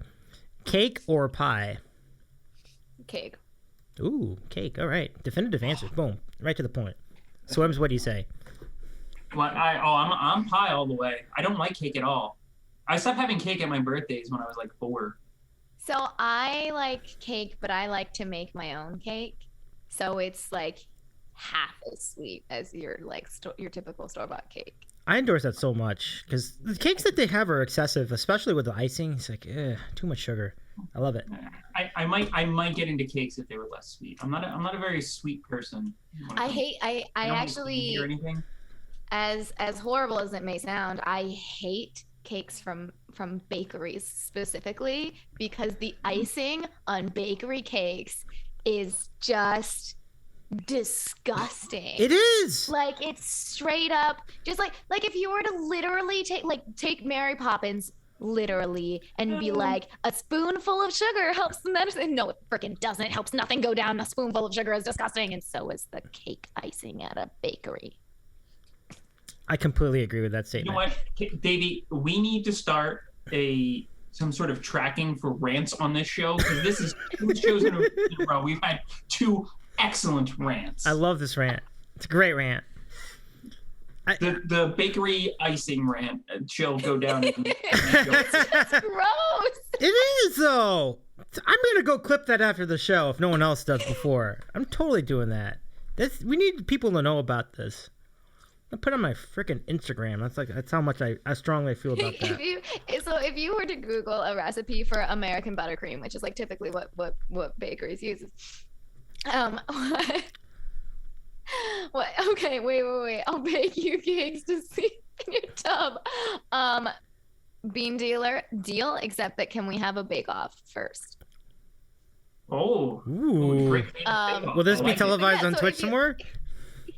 But if you Google a recipe for American buttercream, it's like, use 5 to 6 cups of powdered sugar.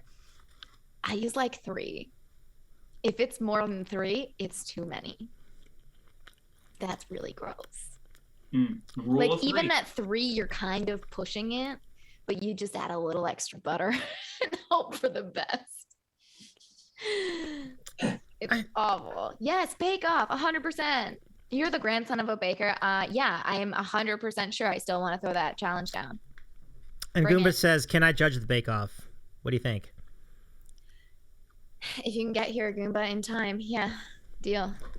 Nice. You're on. But if you don't choose mine. Ooh. Think about it, Goomba. You're going to want to put yourself in that position. I love it.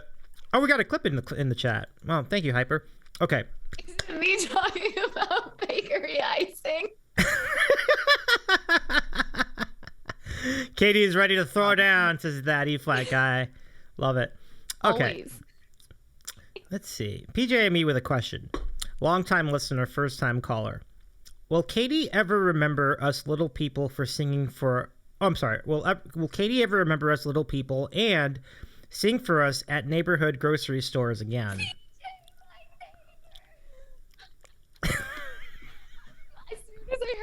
As soon as I heard the username, I was like, oh, I know it. Yes, of course I'll remember. I knew what the question was about. I need to be asked the question. Yeah, I will remember, and I will definitely come back. And just let me know. Just let me know, PJ. Just let me know what grocery store you're going to the next time. The next time that I'm going grocery shopping, here's the deal. The next time I'm going grocery shopping, I will hit you up, and you just let me know if you're anywhere near a grocery store and what grocery store I should be making my way to. And I will just walk through the aisles singing, "You can find me." That sounds like a deal for me. So, Peach, hope that works out. Imagine that you're just like walking down like the grocery store aisle, and there's this amazing voice coming out, there's like echoing throughout the store. I don't belt in the grocery store. You're singing about clean air. You're just like, what the hell? I will also dance the most horrible dance moves. That's scary. All right. I see why people don't approach you in public. Oh. It's honestly a tactic. It's a finely tuned skill. Yeah. Oh, can I inquire about a couple of things before I get to the next question? Wait, what happened here? What? She's like a small animal. Like she acts big and crazy. So that nobody Oh, yeah. I gotcha. Oh, my goodness. Welcome, Ninja, John, and GA. Welcome to the chat. Say hello to Katie. He's up in the top corner of the screen. And oh, the story of Ninja is epic. So what happened one time? We'll talk about that later. But let's get to the next question. Good to see you, though, John. Seriously. Okay, Goomba1618 asked this question. If you could go anywhere in the world now, where would you want to go? COVID restrictions aside? I guess we could put this aside. Yeah, let's assume that that's not a barrier. Iceland. Ooh, Some Northern Lights. I like it. interesting choice. I just think that Iceland. I've never been. I mean, I would want to go to somewhere I've never been before, and Iceland has been at the top of my list for years because ecologically it's just so different than like the rest of the world, and I want to see it for myself. It's also why Iceland is high on my list. It's a good answer. Yeah. And Aaron says Iceland is number 1 on my list. Katie, I'm right there with you. Aaron, Sure. come with me.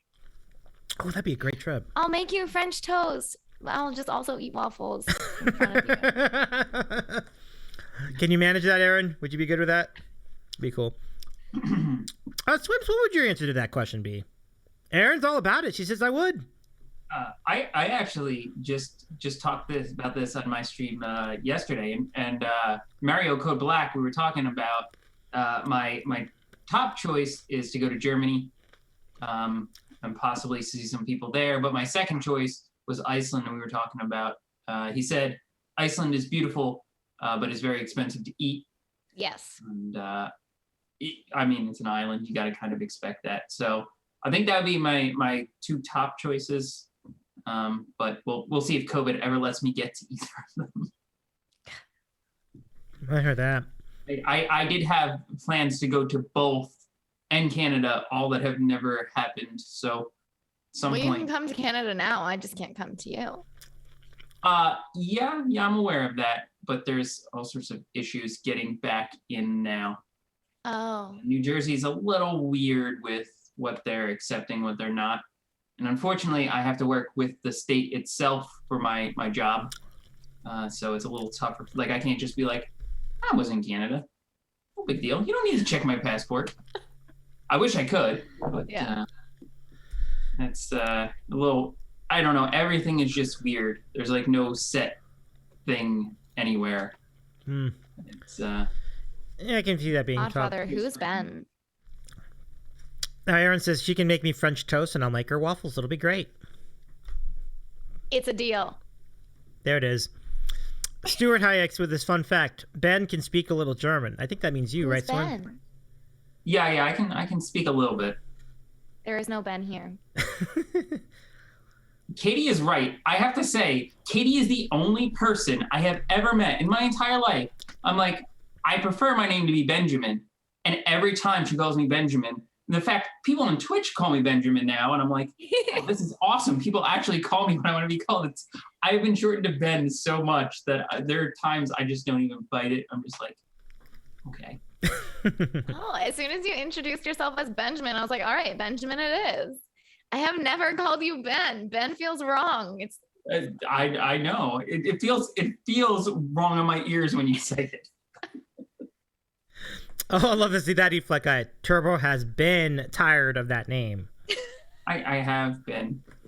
That's a Rahoma special right there. It's a weird thing, but growing up, I was always Benjamin because my father had the same name as me, and my grandfather and my great-grandfather. So we all had different versions of Ben and Benjamin, and I was always Benjamin growing up. Like, that's what my mom always called me. So, like, now it's just weird when I'm Ben all the time. It's like, I don't know. It's not as much fun. Benjamin just sounds more fun. It sounds more formal too. So it sounds like it sounds like, ooh, this guy's important. His name is Benjamin. Ooh. I also think that we just kind of get used to being called what we're usually called, and then after a certain period of time, if somebody starts to call it something different, it's like, that's not me. I don't like. I recognize that that's kind of my name, but I don't identify with that name. Like, that's not me. Yeah. See, Stuart even proves my point. The first time he saw me in a stream, everybody was calling me Ben. Huh. Interesting. Unacceptable. So people kind of do that on their own, huh? Wow. Anytime somebody calls him Ben in my chat and I see it, I'm like, no, it's Benjamin. What's wrong with you? Speaking of which, I'm amazed at your ability to remember about 200 people's first names, like based on their Twitch name. It's a struggle people sometimes. Like, they're amazed that you can do like brain science. I am impressed. I don't know. It's just there. Yeah, Hyper. I feel like that's actually the more common way is people have really long names or traditional names that they don't like as much, and they shorten it or use a nickname. Yeah. Goldfish throws me off all the time because in college when I was swimming, we had one of my friends, like one of our swimmers, like that was his nickname was Goldfish, and it throws me off every time I see his name. I want to be like, Aaron, is that you? And then I'm like, wait, no, they're just. I hear that. All right. I mean, this is all well said. Let's go to the next question, and it's from that E-Flat guy. He asks, "Can you describe the process of communicating with producers / recording studios? Who has been helpful / influential in doing that process?" So I actually started out with someone had actually sent me a studio that they had looked up a few and sent me one that they thought was a good fit for me. And so I looked into them a little bit when I was first starting to think about it. And then I talked to a bunch of people who I know who have recorded music before, or who could connect me with someone who had recorded music before. And I just had conversations with people who don't live anywhere near me, and so definitely wouldn't have gone to a studio near me. Would be nice if I knew someone more local that I was kind of closer with and had that ability to ask and not feel awkward about it. Just be like, hey, I know we don't really talk, but can you help me with this thing that I'm doing? So I talked to I talked to a bunch of people who had recorded music before and kind of got their opinions on what to look for and what to listen for. And then more importantly for me, I asked everybody, how do I not get taken advantage of, as this being my first time recording anything? And so I was given a whole bunch of advice, and I was given some questions to ask, and also some things to make sure that I get in writing.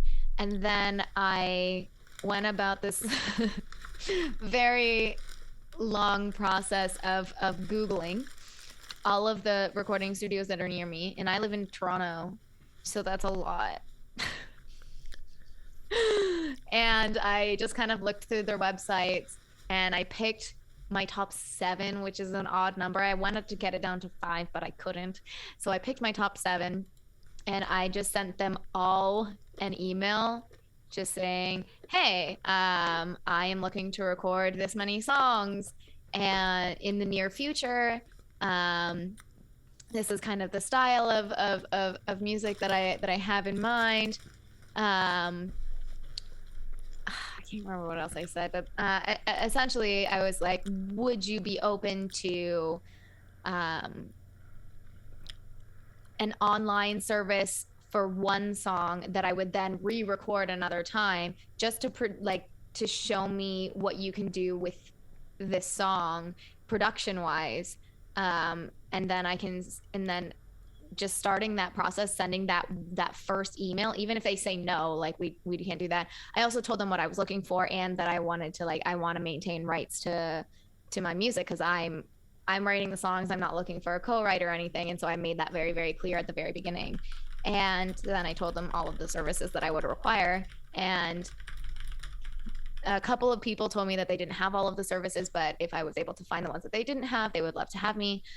But really what this process was just me sending out an email and seeing how quickly people respond, what ways, what methods they use to respond. So I sent both my email and my phone number along with the email. So it was like, you can contact me either way. So I'll see what you choose. And then that way that gave them the ability to use their preferred method of communication. And so seeing kind of where they went with that and then what they said and how conversation flowed between me and whoever I was talking to. And so that was kind of, I went and toured my first thank you, Ryan. Offering unsolicited advice, never be ashamed of asking for help. Yeah, I am working on it. I'm working on it. But yeah, actually Ryan, I asked for help the other day because a couple of studios were asking what style of music I do, and I was like, I don't know. I don't know what style my music is, so I had to ask Ryan. I was like, what do you think? You know music stuff, please help. And yeah, so then I toured a recording studio today, and as soon as they offered to give me a tour, I reached out to 2 of the other ones I was looking at and asked for a tour. So it's kind of just it's really just the back and forth and seeing who I communicate well with and who I am able to have a conversation with without it just being kind of awkward and halting. So, yeah. Now, of the group that you sent emails and phone number contacts to, which method wound up prevailing over the other? Email. Oh, okay. Just wondering about that. Yeah. It's pretty cool. I don't know if that's just because it's easier to just hit reply and then type it out. But yeah, most studios emailed me. It's so much faster though. The process of figuring things out is so much faster over the phone. So the studio that I actually toured today was the studio that called me, the one and only of 7 that called. Oh, really? So that's the one you settled on. Well, see, that's the magic of. I'm not 100% settled. There's one other one that I'm waiting to hear back from. Oh, okay. I just sent them another email today. But yeah, so there's one other that I might go with, but probably I'll end up with the one that I toured today. That's pretty neat. And then you got to tour the studio today. I heard that on your channel, so that's pretty cool. Good times. Well, good luck. Hopefully that that studio works out really well. I'm looking forward to your album on Spotify. I'll keep a pre-save on it. That'd be really fun. Okay. Oh no. Yeah, that E-flat guy says, "Woo, studio tour hype." And then that E-flat guy also says that's really smart to offer with offering the different methods to communicate. Yeah. Yeah, I agree. I feel like email is better for a lot of people just because of the anxiety that a phone call causes, and I experience that as well. But I would rather just kind of get everything sorted out in one phone call than spend a couple of weeks potentially sending emails back and forth to get the same amount of information. Yeah, no doubt. Aaron asked this follow-up question. Well, what style is it? Did you figure it out? Oh my, what style is my music? Mhm. It is what we landed on is the best way to describe it would be just like a singer-songwriter. But if we were to stick it into a genre, it'd probably be alternative pop. Okay, yeah, I totally feel that. I totally feel that. Pretty good. Aaron, have a great. Thank you very much for your help modding today. Aaron's gonna step out. She says I got to go in a bit for Jeb, who would be Justin and Evelyn. I'm not sure if you know who they are, Katie, but they're pretty cool. Oh, you do? Okay, great. Yeah, great piano streamers, dueling pianos. Yeah. So Aaron mods them as well. She modded them way before the sandwich show, but it's really cool. But so good to see you, Aaron. Have a good night and much love. Thank you. Let's see. And send our love over there, Aaron.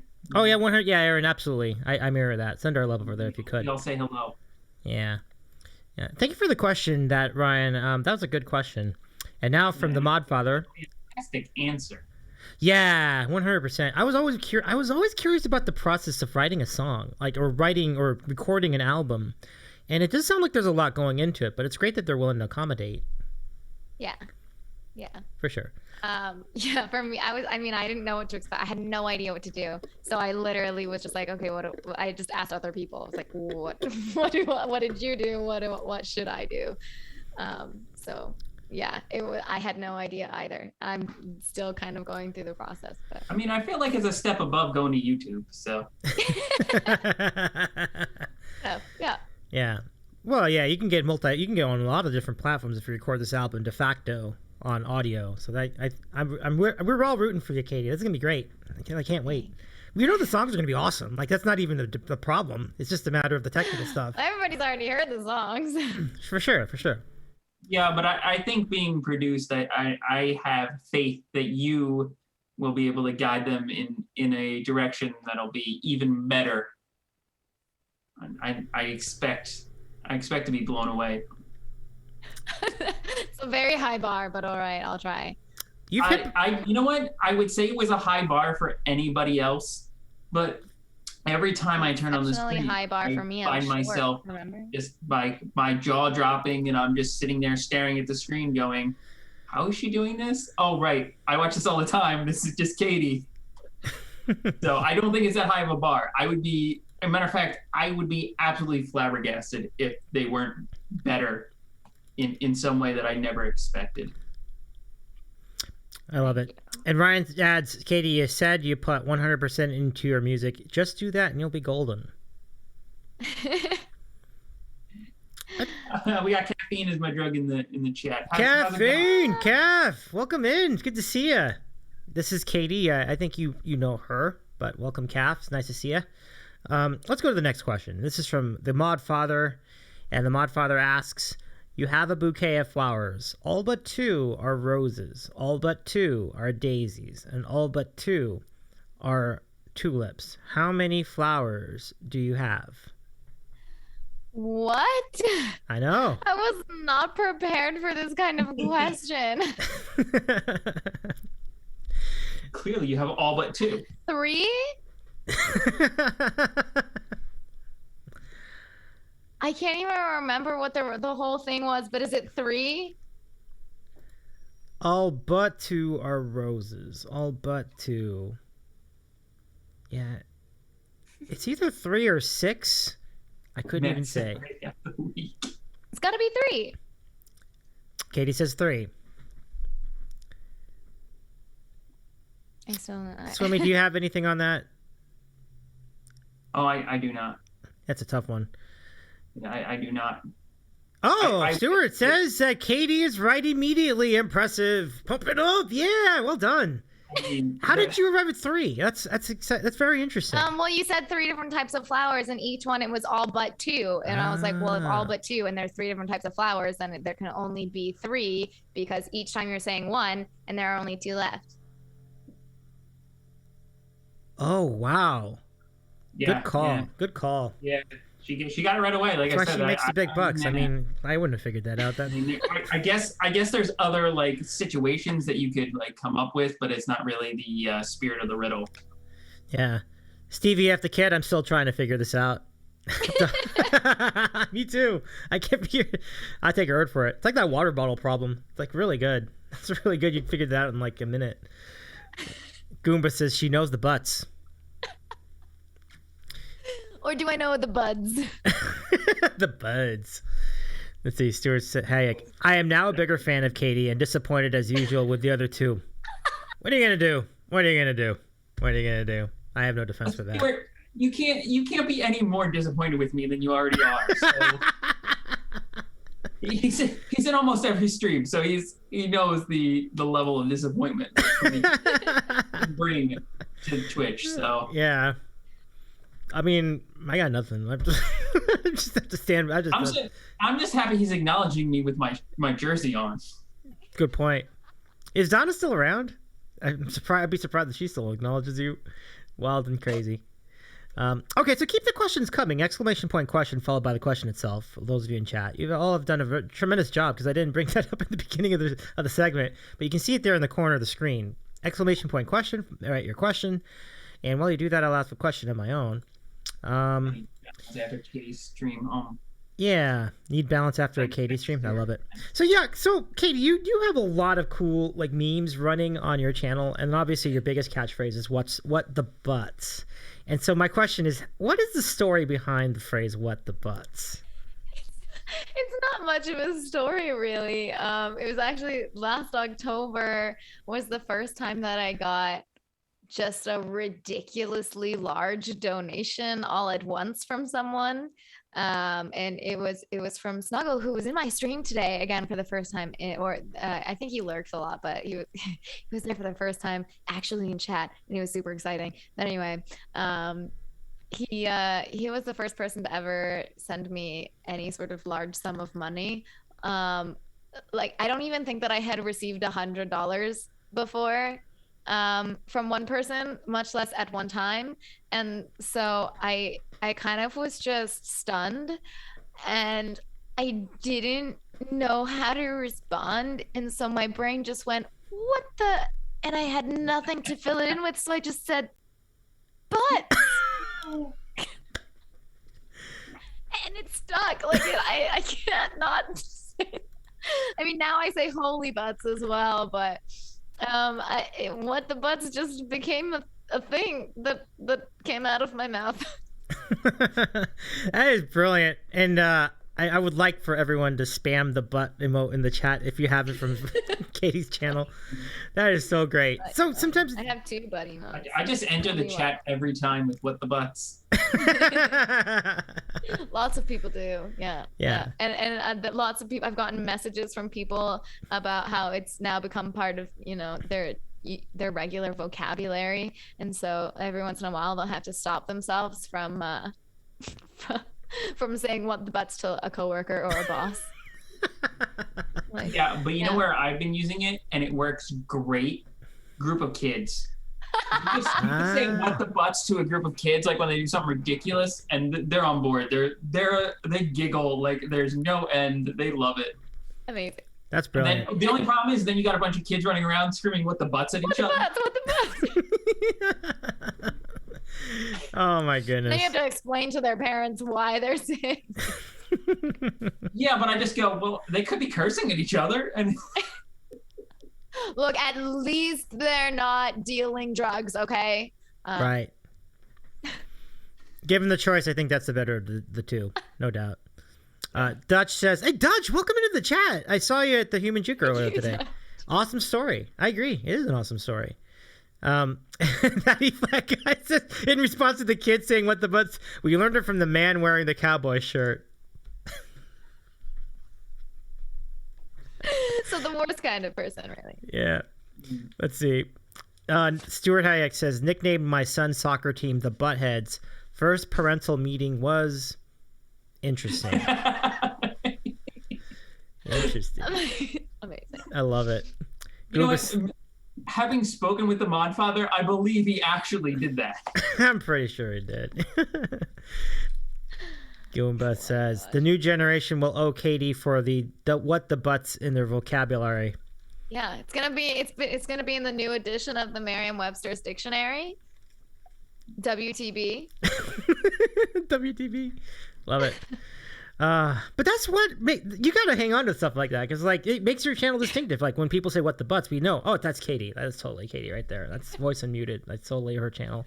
So it's really great. All right, next question. Let's see. Oh, this is good. So Katie, what is one of your favorite moments that has happened in stream? Oh, that's a tough question. That's a really tough question. Oh my gosh. Um, oh gosh, that's so honestly, I think that one of my proudest moments in stream was at the end of our charity stream for Emster was it last month or the month before? I think it was 2 months ago.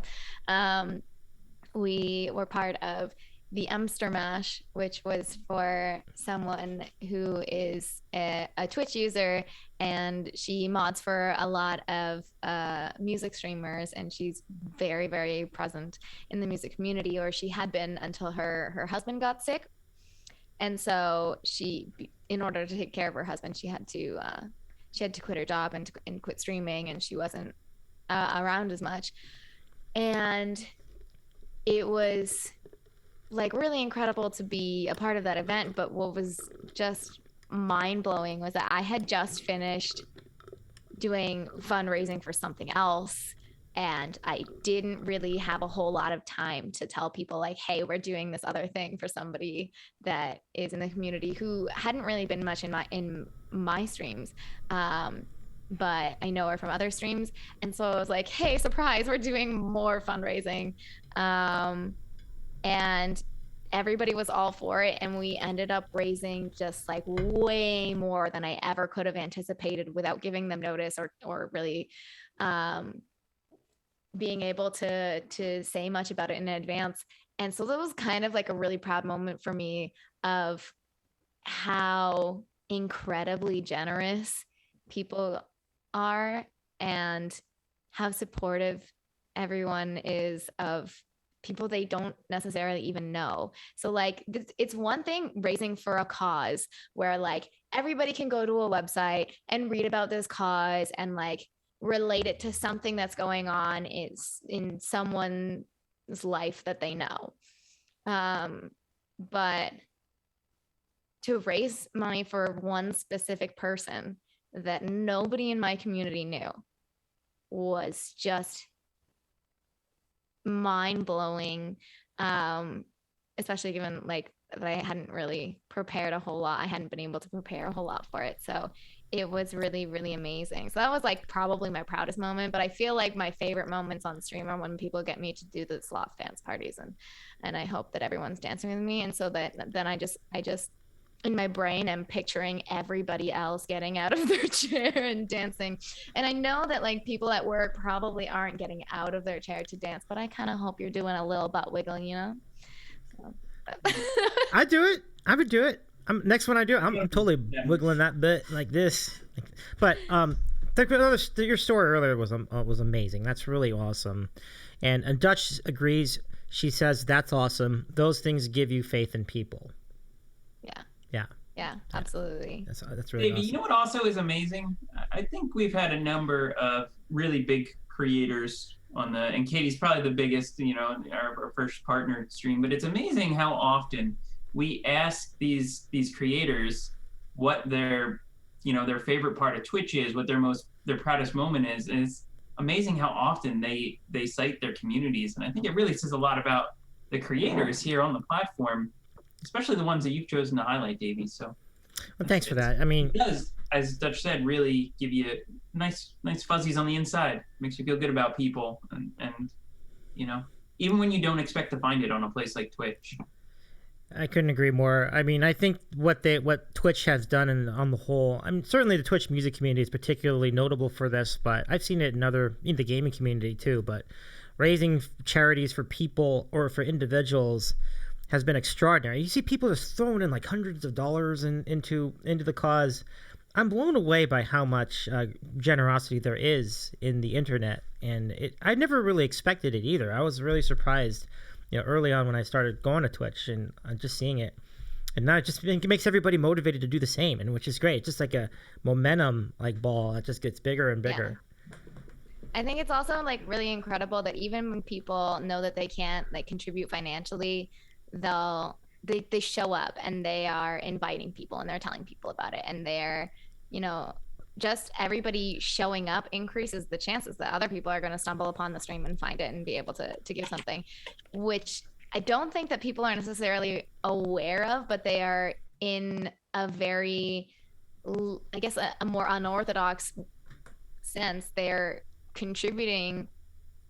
They're still in a way contributing financially, but they're contributing to the whole experience. That streamer is going to feel more supported in what they're doing. They're going to feel more confident in being able to raise money for this event, and that will completely affect the energy that they're giving off and how comfortable they are, and that also helps them to raise more money.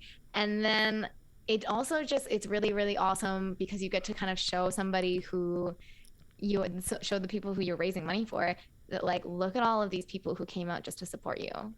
Like, whether they were able to contribute financially, all of these people came because they wanted to be here for you. And they wanted to, in some way, contribute to this thing that is going to help you. And it's really, really amazing. Yeah, it's wonderful to know that this is out there. And just some comments from chat just to follow up that. Dutch MJ can confirm butt wiggling. And let's see. And yeah, and Dutch also says, I guess you're naturally attracted to other nice people on Twitch, you know. I love that. Because it does seem like the community goes hand in hand and they all work together. I've seen amazing things on there, you know. So I love that you highlighted a lot of that, Katie. That's really wonderful. So let's go to the next question from DMK588. This is this is going to be a real whiplash of a transition, but he or she asks, while making your sandwich and putting the mayo on the bread, did you use a large knife or a small knife? I only have one size. If I had a small knife, I would use a small knife, but I use a normal size knife because that's all that it has. How many knife sizes do you have? Because I always use the little fork and the little spoon, but I wish that I had a little knife. I just have a normal size knife. It's a fair question. It's a fair answer. Oh, Stuart, you have to go. Oh, the mod father must go. The Dallas shirt is starting to hurt my eye, so I got to go. Great conversation. Thanks. It's nice to see you, Mod Father. Thank you so much for hanging out with us tonight. Take care, Mod Father. It's great to have you. Much love. Thank you for the question. And TMK, thank you for the TMK, bits are not an answer to my question. Thank you for the bits, though. Thank you. Appreciate that so much. Let's see. Dutch says, I mean, like, at least 4 sizes. And Goober says, I only have one size, too. So do I. I only have, like, one knife. Who has multiple size butter knives? Yeah. I have lots of different sizes of non-butter knives.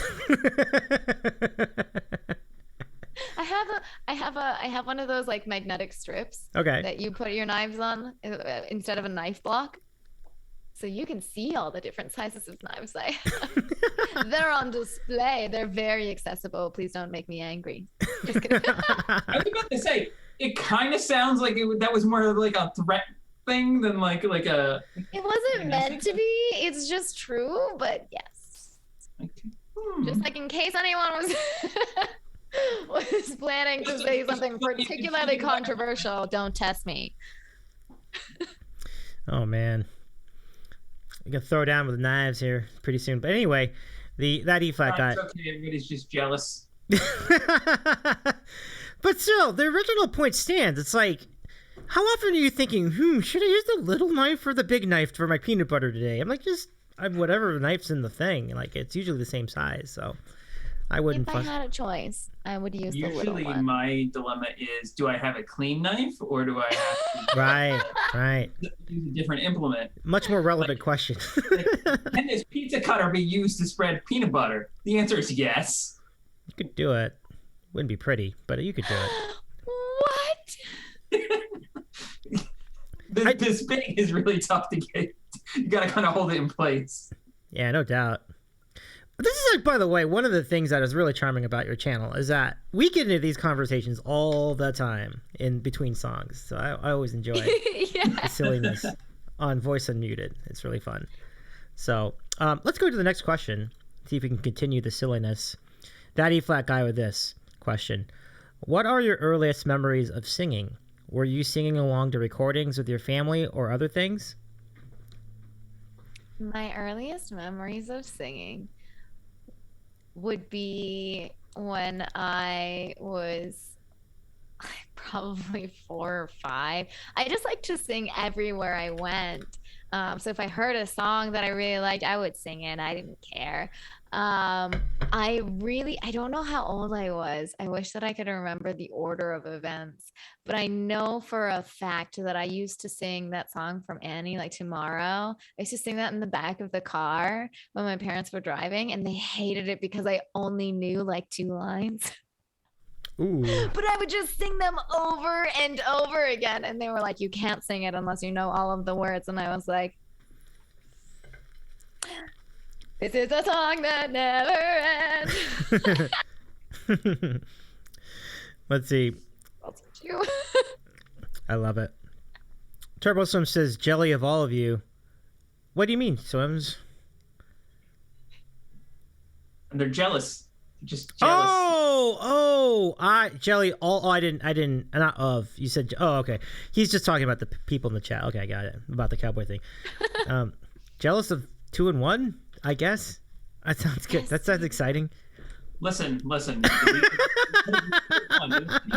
It's Tom Brady. How do you defeat him? He's like a wizard. The Rams defeated him. Just so you know, like it was actually not close.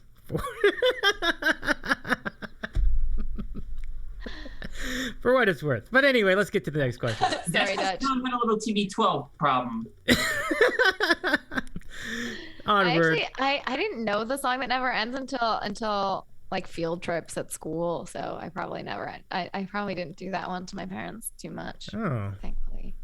But they were very lucky. I would just say my mom really didn't like when me and my sister would start singing like 900 bottles of beer on the wall. Oh, that would get repetitive. Yeah. No doubt. But we also didn't know what we were saying. But then we went on a trip as when we were young. I think I would have been maybe I want to say I was 12, but I might have been younger. I kind of feel like I was younger. I feel like I would have been no, I was still in gymnastics, I think. So I would have been probably 7 or 8. And we went on a trip to the Dominican Republic, and we were driving in fun buggies. So we started singing 99 buggies of fun on the road, 99 buggies of fun. Take one down, drive it around, 98 buggies of fun on the road. Oh, man. She was very unhappy. I can imagine. Yeah. I want that to be a redeem, Katie. I want that song to be like, you only have to do 10, but I want that to be a redeem. Buggies of fun. And then there was one less. Yeah, that would get, yeah. I feel that.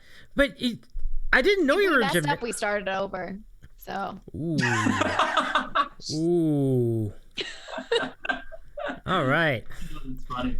That is kind of funny. All right, so let's go to the next question from Stevie F. the Kid. I do want to get these in. So, up next, what type of music do you listen to when cooking or baking? Ooh, only the beltiest things ever. Ooh, belty. Like I have a full playlist of just songs that I really like to belt out. And it's not, I need to update it for sure. I am slacking. But I have a playlist full of just songs that are really belty, or at least have a very belty chorus. And I just like to scream at the top of my lungs while baking. I love it. When I'm cleaning, it's a whole other story. When I'm cleaning, it's very like chill indie music. But when I'm baking or I'm cooking, it's 100% just like the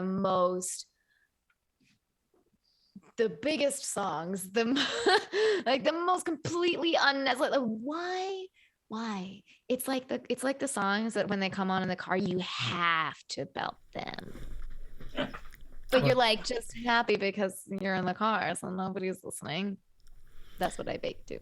I love this response. So of that group, I'd like to investigate like some of the artists on this playlist. So would Queen and Freddie Mercury be on the playlist? Yes, Okay. but not a lot. Okay. I'd have to think Sia is on there. Yes. Obviously. Ooh, let's see what else we can come up with here. Whitney Houston. Yep. Yes. All right.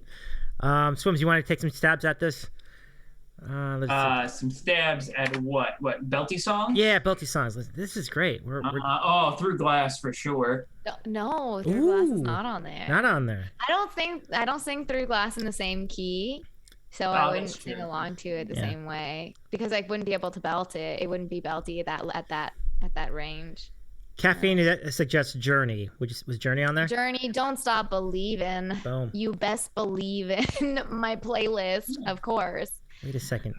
Olivia Rodrigo isn't on there at the current moment. Again, I haven't updated it in a long time, so it definitely needs to be revamped. Kath, I have a question for you. Are the Brookstone Bards still streaming? Because we should go on there. We should raid over there and ask them specifically to record to do Don't Stop Believing and see what happens. That would be funny. Oh, Paramore. Is Paramore on there? That's E Flat guy's suggestion.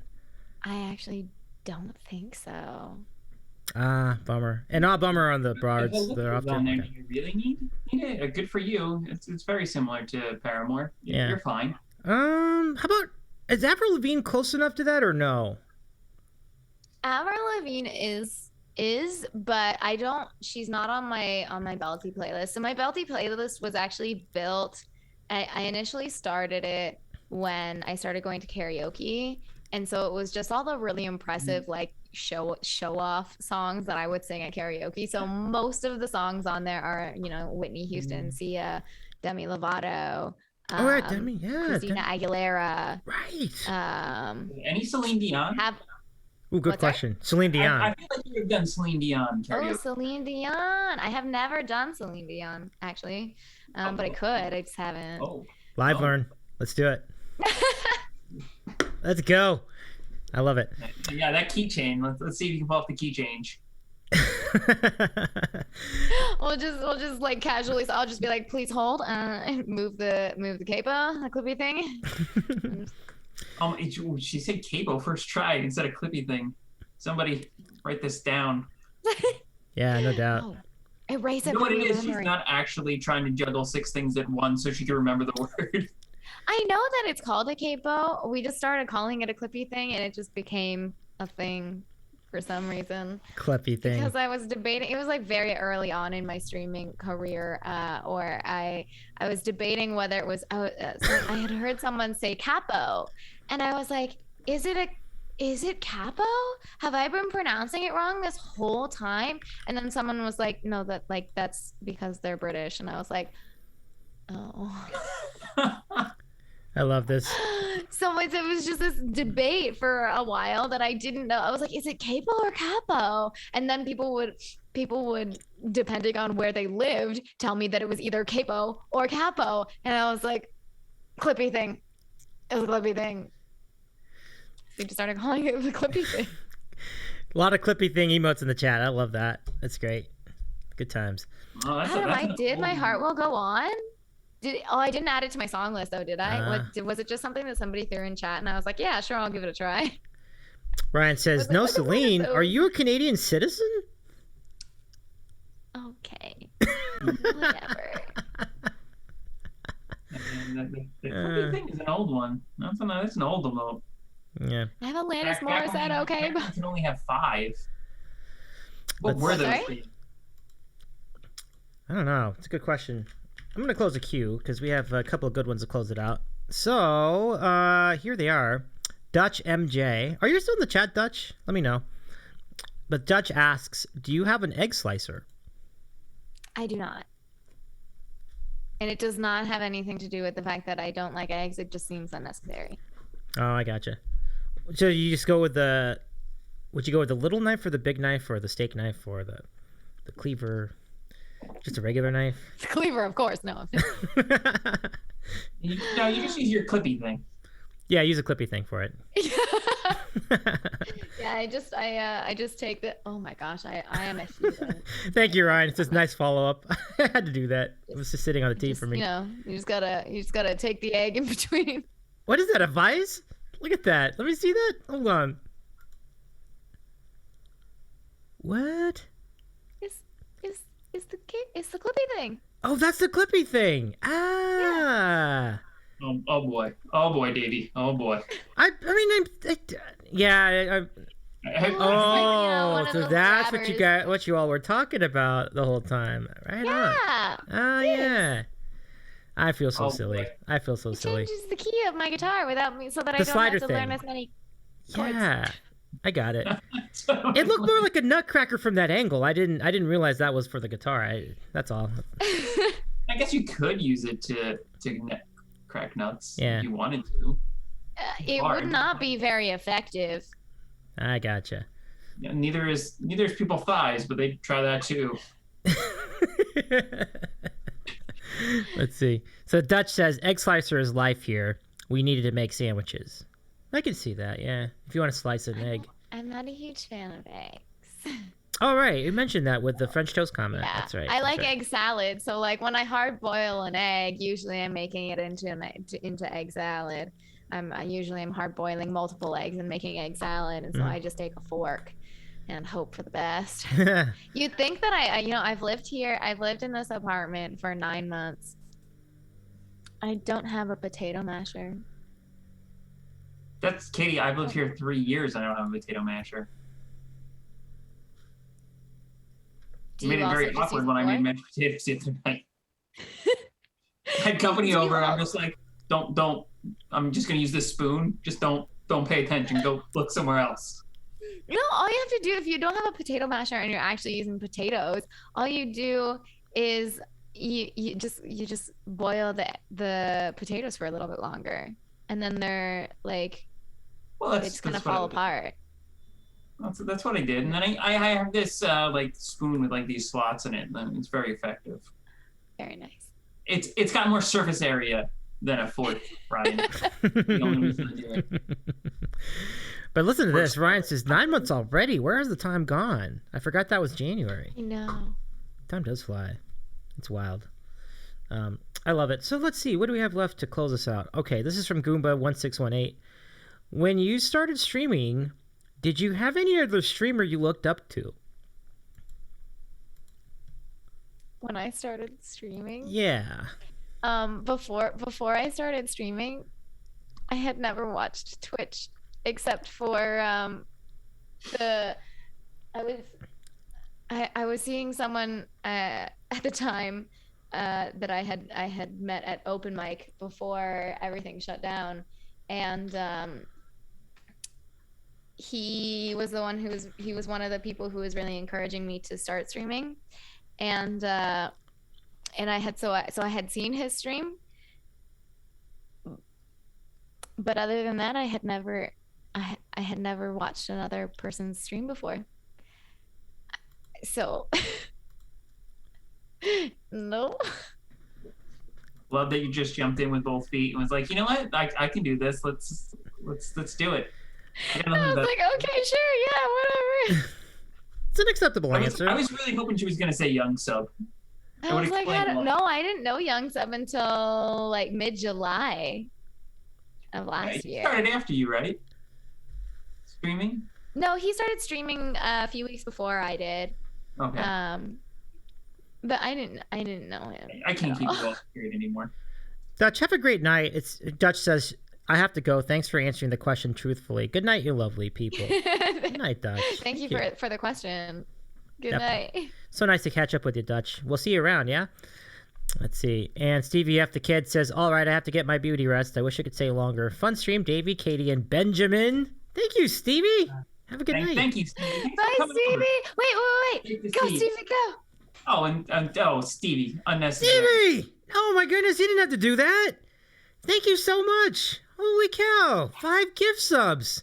No props. Stay fresh. Stevie, you're very, very nice. Thank you so Stevie much. the legend. Come back Stevie, anytime. Stevie's a wonderful, wonderful human. That If you is guys do not awesome. know him.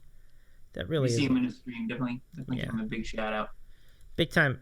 Yeah, do you stream, Stevie? Does he stream? Do you guys know? I don't As think far as I know, he doesn't, but maybe. I'll shout him out anyway. He is. In case he streams. Just chatting. There you go. Super cool. And Phil, good to see you. That's pretty much it. Stevie does not yet, says Goldfish. Yeah. Yet. We'll get him there. We'll get him there. Yeah. I was never going to stream, and then I started watching Katie stream. I was like, I can do that. It'll be fine. Oh, interesting. you can, and it is fine. It is Yeah, fine. Better than fine. Maybe. I think that was like very early in the sandwich show when we you first had me on. It was like, well, how'd you get involved in Twitch? And I just randomly clicked on a music streamer one day, and she had this really long name that was a little bit different. It was like voice unmuted. I was like, yeah, whatever. I'm like, within minutes of being there, somebody like gifted me a sub. I've never gotten a gift sub on Twitch before. I was like, okay. So I followed, and like I just keep coming back. I literally came over from YouTube to like see something. I don't even know why I clicked on voice unmuted. And now I've been like on Twitch every day for like 10 months or 9 months, however long it's been.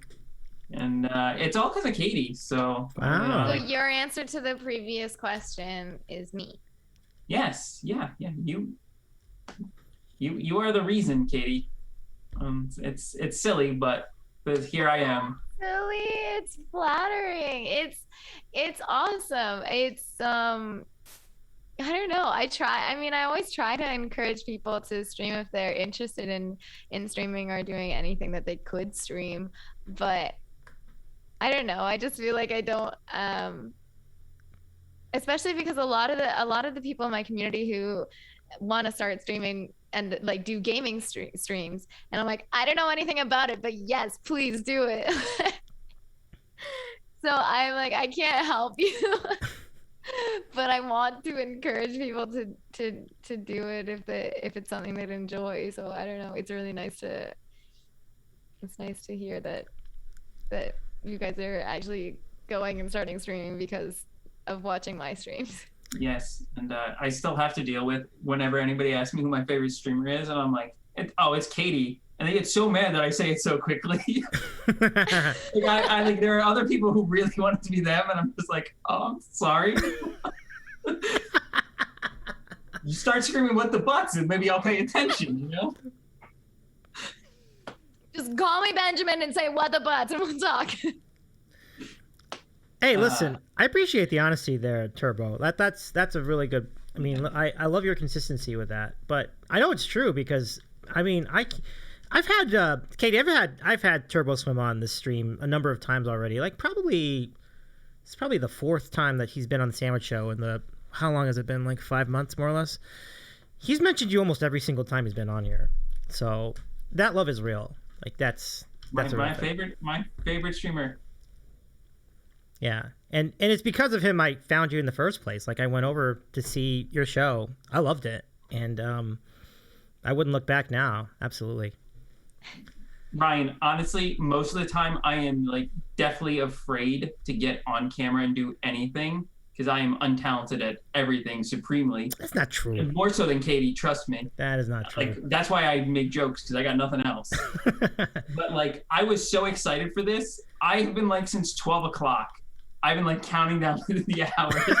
My coworkers are like, "What are you doing?" At 5 o'clock, I got up and I ran out the door. They're like, "You got somewhere to be?" I'm like, "Yeah, don't worry about it. I gotta make a sandwich." Right, and seriously, Ryan, Ryan, this is the best thing that's ever happened. Ryan, I feel so bad now for the one time that I called you out for making the same joke a second time. It had been like months between. Oh yeah.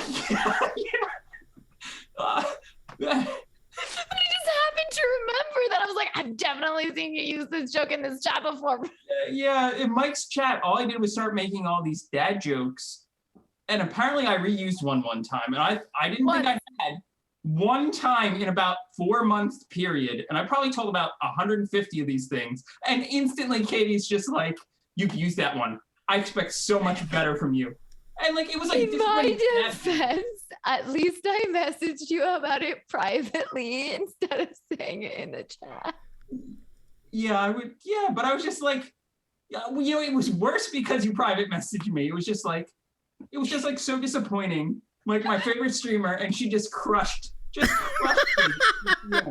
I should post it on Discord somewhere. Merciless. I'm gonna post it on Discord. I think I still have it saved.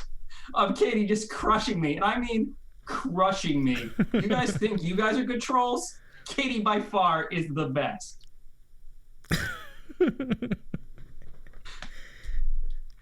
I love it. The worst part is I slightly wanted to cry, but I just laughed as hard as I could because I was just like, only Katie would have wanted that happen that way.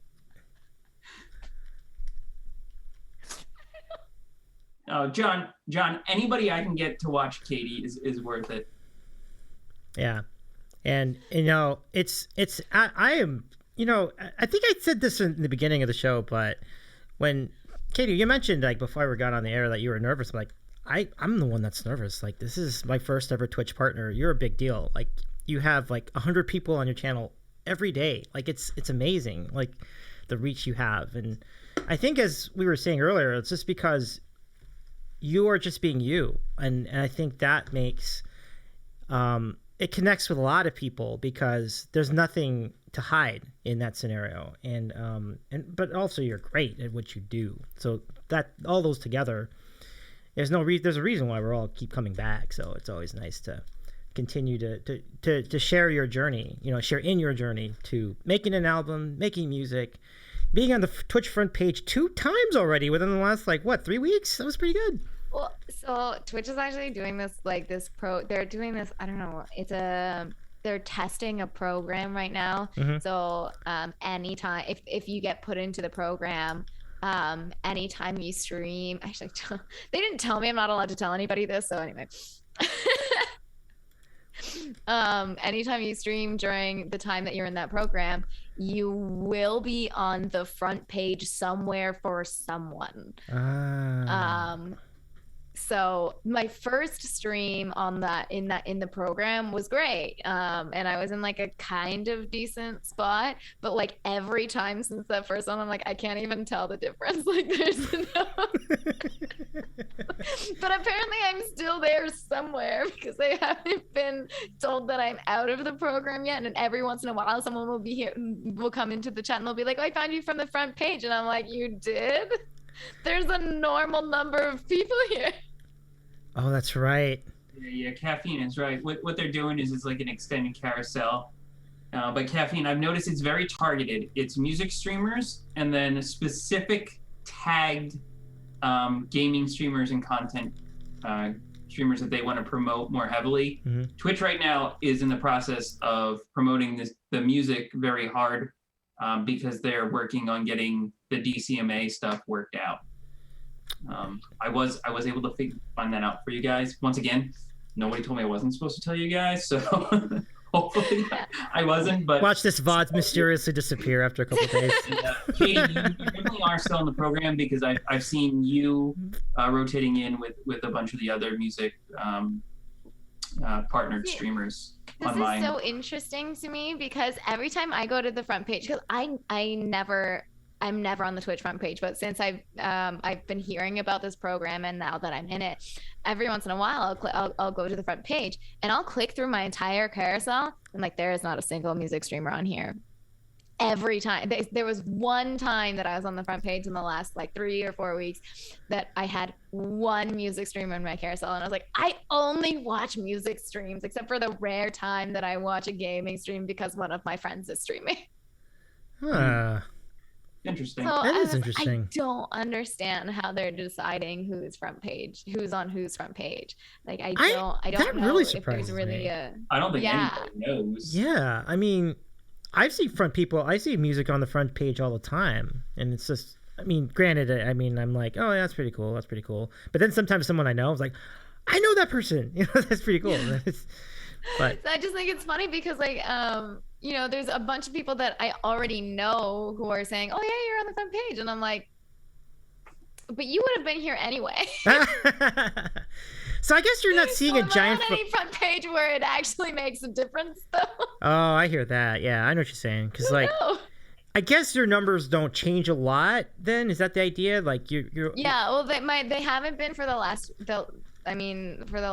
week and a bit. But I've been on for almost. I guess I've been on for about a week and a half. But yeah, only my first stream wasn't noticeable at all. I gotcha. Okay. I do want to say hi to my mom. Like, my mom's in the chat. Hi, Mom.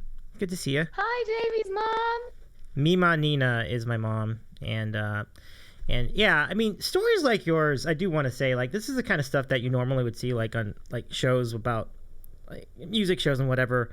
And I feel like this is, like, the most real version of it because, like, you're seeing it firsthand. Like, it's like, there's no production or anything. What you see is what you get. So, tell us a little bit more, maybe just to close out, like, we can tell us a little more about what's coming up on Voice Unmuted in the near future. Like, I know you've got, like, 3 bars on your channel, and there's, like, a rage thing, and then there's, like, a dance party one that you mentioned earlier, and then there's a third one I forgot about, the emo stream, I think. So where are those headed? So those are just every month I set like a donation goal, a follower goal, and a subscriber goal. I don't even know what everything is called anymore.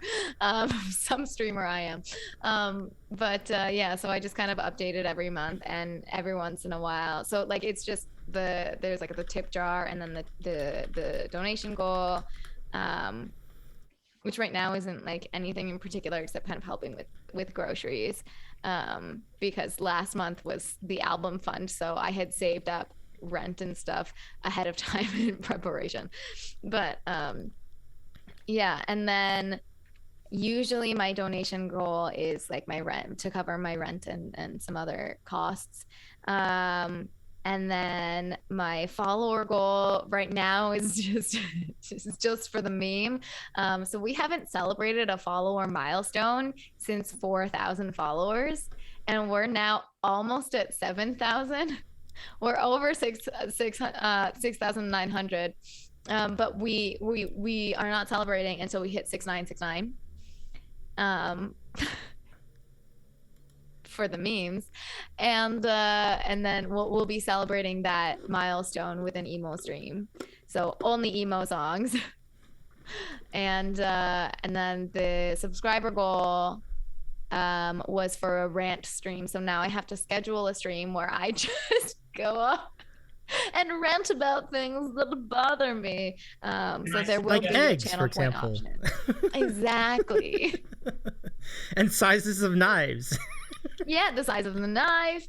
That car that was out your window this afternoon. Yes. A car that drove past. How loud is your engine?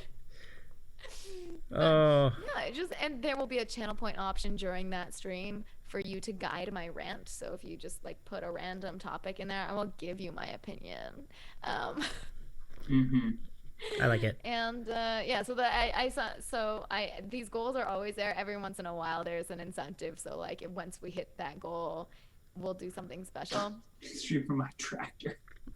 Calf, that sounds like a real thing though. You're going to try to stream from your tractor, Calf? I'm equipping my property with high power Wi-Fi. And Ethereal, see a donut goals for the win. A donut goal, no donation goal. Don't know. Okay. Don't know. Okay. Maybe I'll do a donut goal. But yeah, and then what? The donut goal is you should always change it from the 69 cents to something else, so Moo has to try to figure out the math to fix it. That'd be amazing. Yes, there are a few people who are very adamant that we have 69 cents on the end of whatever has been given towards the donation goal. So Goomba actually is the one who believes that the 69 has to be there for good luck. but Muthi started it, I think.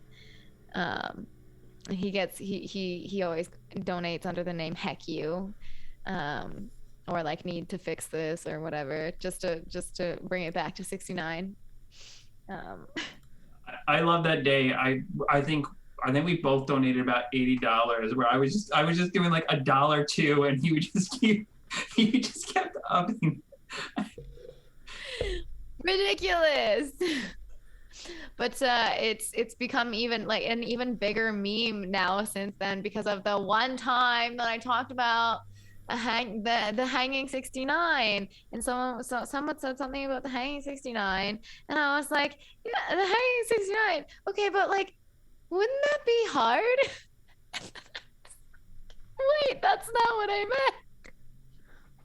meant.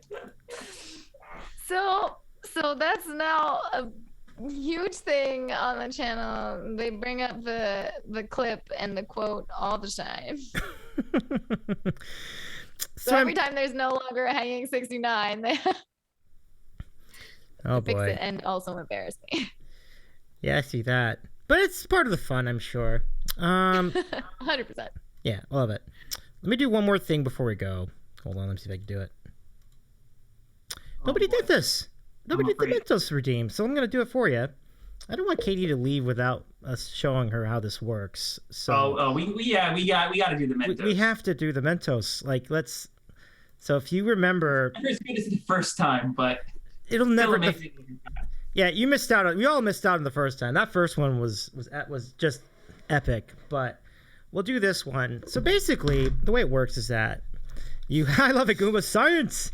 You basically just get some Mentos tablets in a bottle of Diet Coke like this, and it forms a geyser. And then This does not sound like a fun thing to clean up. But all right. The first time it doesn't. It doesn't. However, we got another redeem on top of that. Wow. And oh goodness. Okay. We're getting to that. We're getting all that. I promise. Okay.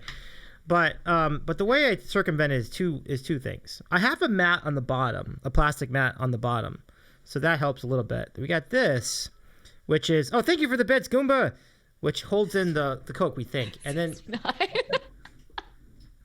69. It's hard. I love it.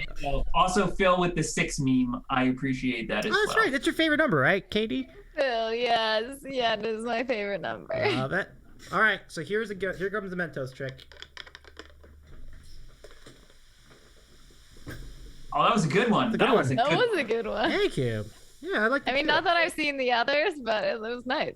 The first time, I was a little nervous. He went everywhere. He jumped up and back and forth. It was all over the keyboard. It was hysterical. And the keyboard was so soaked that it was screwing up all my OBS scenes. It was like changing all the scenes on its own. I had to take a break and disconnect the keyboard. It was rough. I had to change the keyboard in order to fix it. Loved it. Oh, yeah. That's on YouTube, actually, if you want to take a look at that.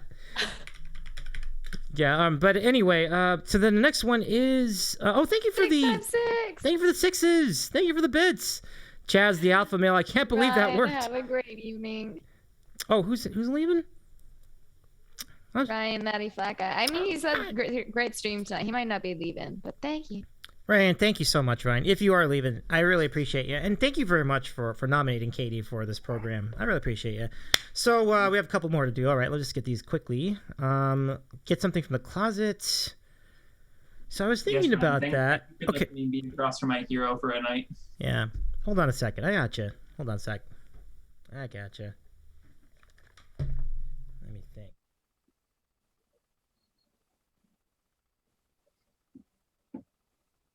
Oh no, we're gonna have to change his name to Davy coming out of the closet. That's just gonna be confusing. Ryan, I love you.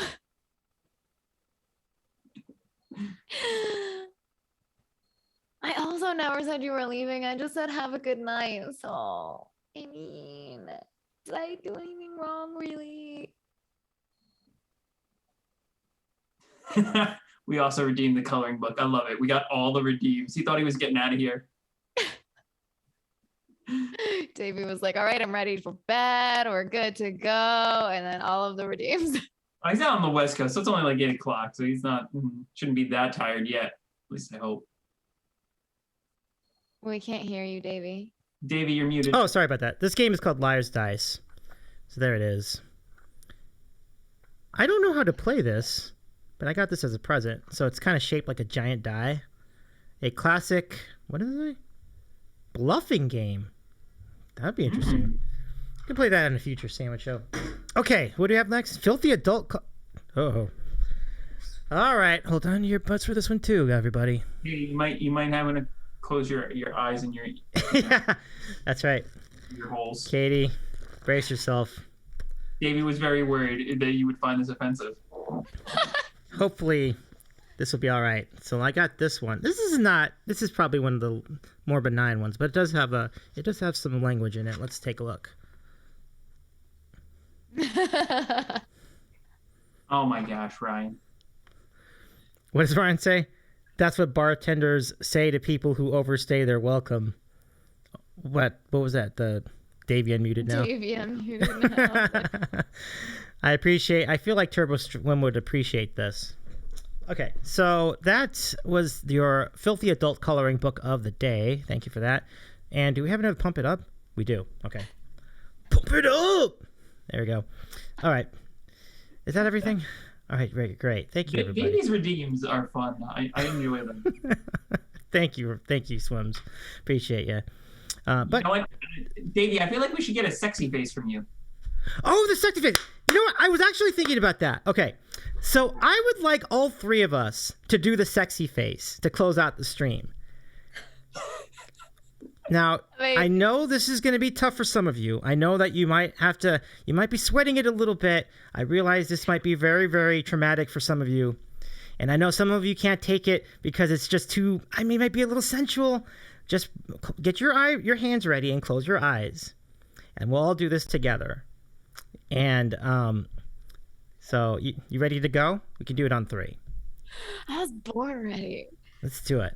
I'll let you do the countdown, Katie, and we'll do it together. Ready? All right. Sexy faces coming at you in 3, 2, 1.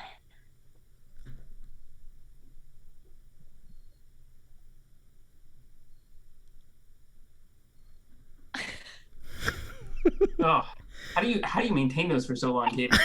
I don't know. Katie, that's impressive that you can do that for that long a period of time. Whew, my cheeks are getting so... I don't know what you guys are talking about. Look at all the responses in the chat. Tux says, I need an ambulance. Yeah. Oh, thank you for reminding me, Swims. Or thank you for reminding me about that. That was I was dying. That was a good way to end it. And Davey, as always, you are a wonderful host. You're such a great communicator. I love being on the show with you. And Katie, you were more than wonderful. Thank you so much for being here, and thank you to everybody in chat. Even though I re-traumatized you. Now, it means a lot that you could co-host this one with me, Swims, because I just felt like I wouldn't be able to live with myself if you weren't co-hosting, because nobody speaks higher words of Katie than you, and I thought it made the most sense to have you to be there with us. I think there might be a few people, but I do my best. I do my best. Yeah, I appreciate you. And I appreciate you too, Katie. Thank you for taking time to hang out with us. And thank you, Ryan, for your comment about the redeems. Davey's redeems are the best. Well, it's nice of you to say that. I really appreciate you. Thank you guys so much thank you, Davey, for having me on the show. Definitely. Benjamin, I can't believe you brought up my freaking research. you didn't think somebody who sat there and read it in detail and tried to recreate the math, did you? When you linked that one time, I think it was in the Discord or something. I downloaded it immediately, and I'm like, oh, I gotta read this. That is insane, but very. I've been waiting months to ask you about it. Yeah, I remember the first time it came up, and then a couple of people asked, and I was like, oh, I still haven't got it. I wasn't sure if I was allowed to share it yet. Because it wasn't officially published until a week after I shared it with you guys. Oh, wow. I mean, it was published online, but it wasn't published in the journal yet. So I didn't know if I was allowed. Did they send you a box of the journals? No. No. So it's not even open access. So literally, so nobody can access it for free except for you guys because It's cool you're able. if you contacted the author directly, you can always get a free copy of it. Yeah. But That's how I get most of my papers. Gotcha. Goomba, thank you for your comments. Great show, Davey and Benjamin. Awesome guest too, of course. Absolutely, Katie. You're great. So let's go look for someone to raid. I'm gonna defer to you first, Katie. I know that you know of a lot of good music streams out there. Where would you like to go? Anything that comes to mind?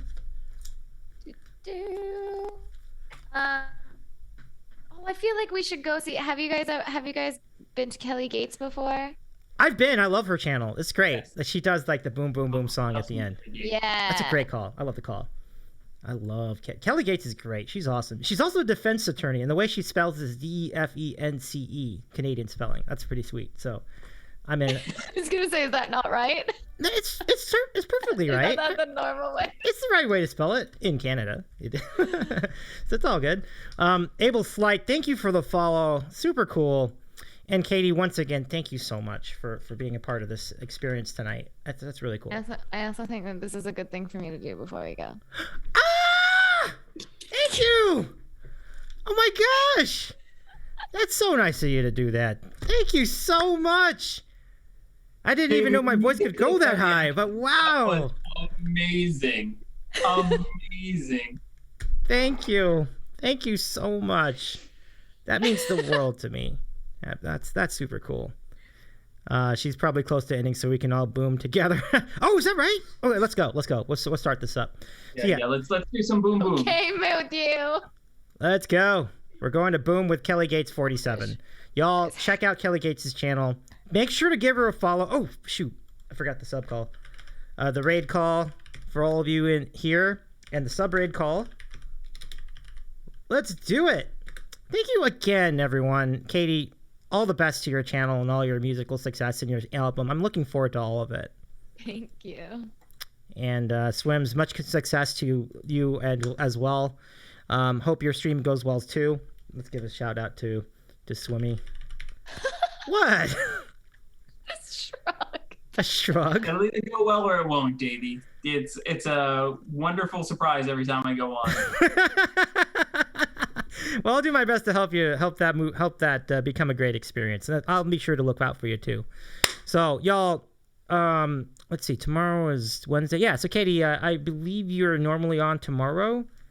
No, Thursday. Oh, it'll be Thursday tomorrow. Okay. Cool. Very good. So Thursday night and then Saturday at 4:20. Those are her times when she streams. So Monday, Thursday. Thursday at 3 and Saturday at 4:20. Love it. All right, everybody. Let's go ahead and go to Kelly Gates. Good night, everybody. Thank you so much. Take care, everyone. Bye.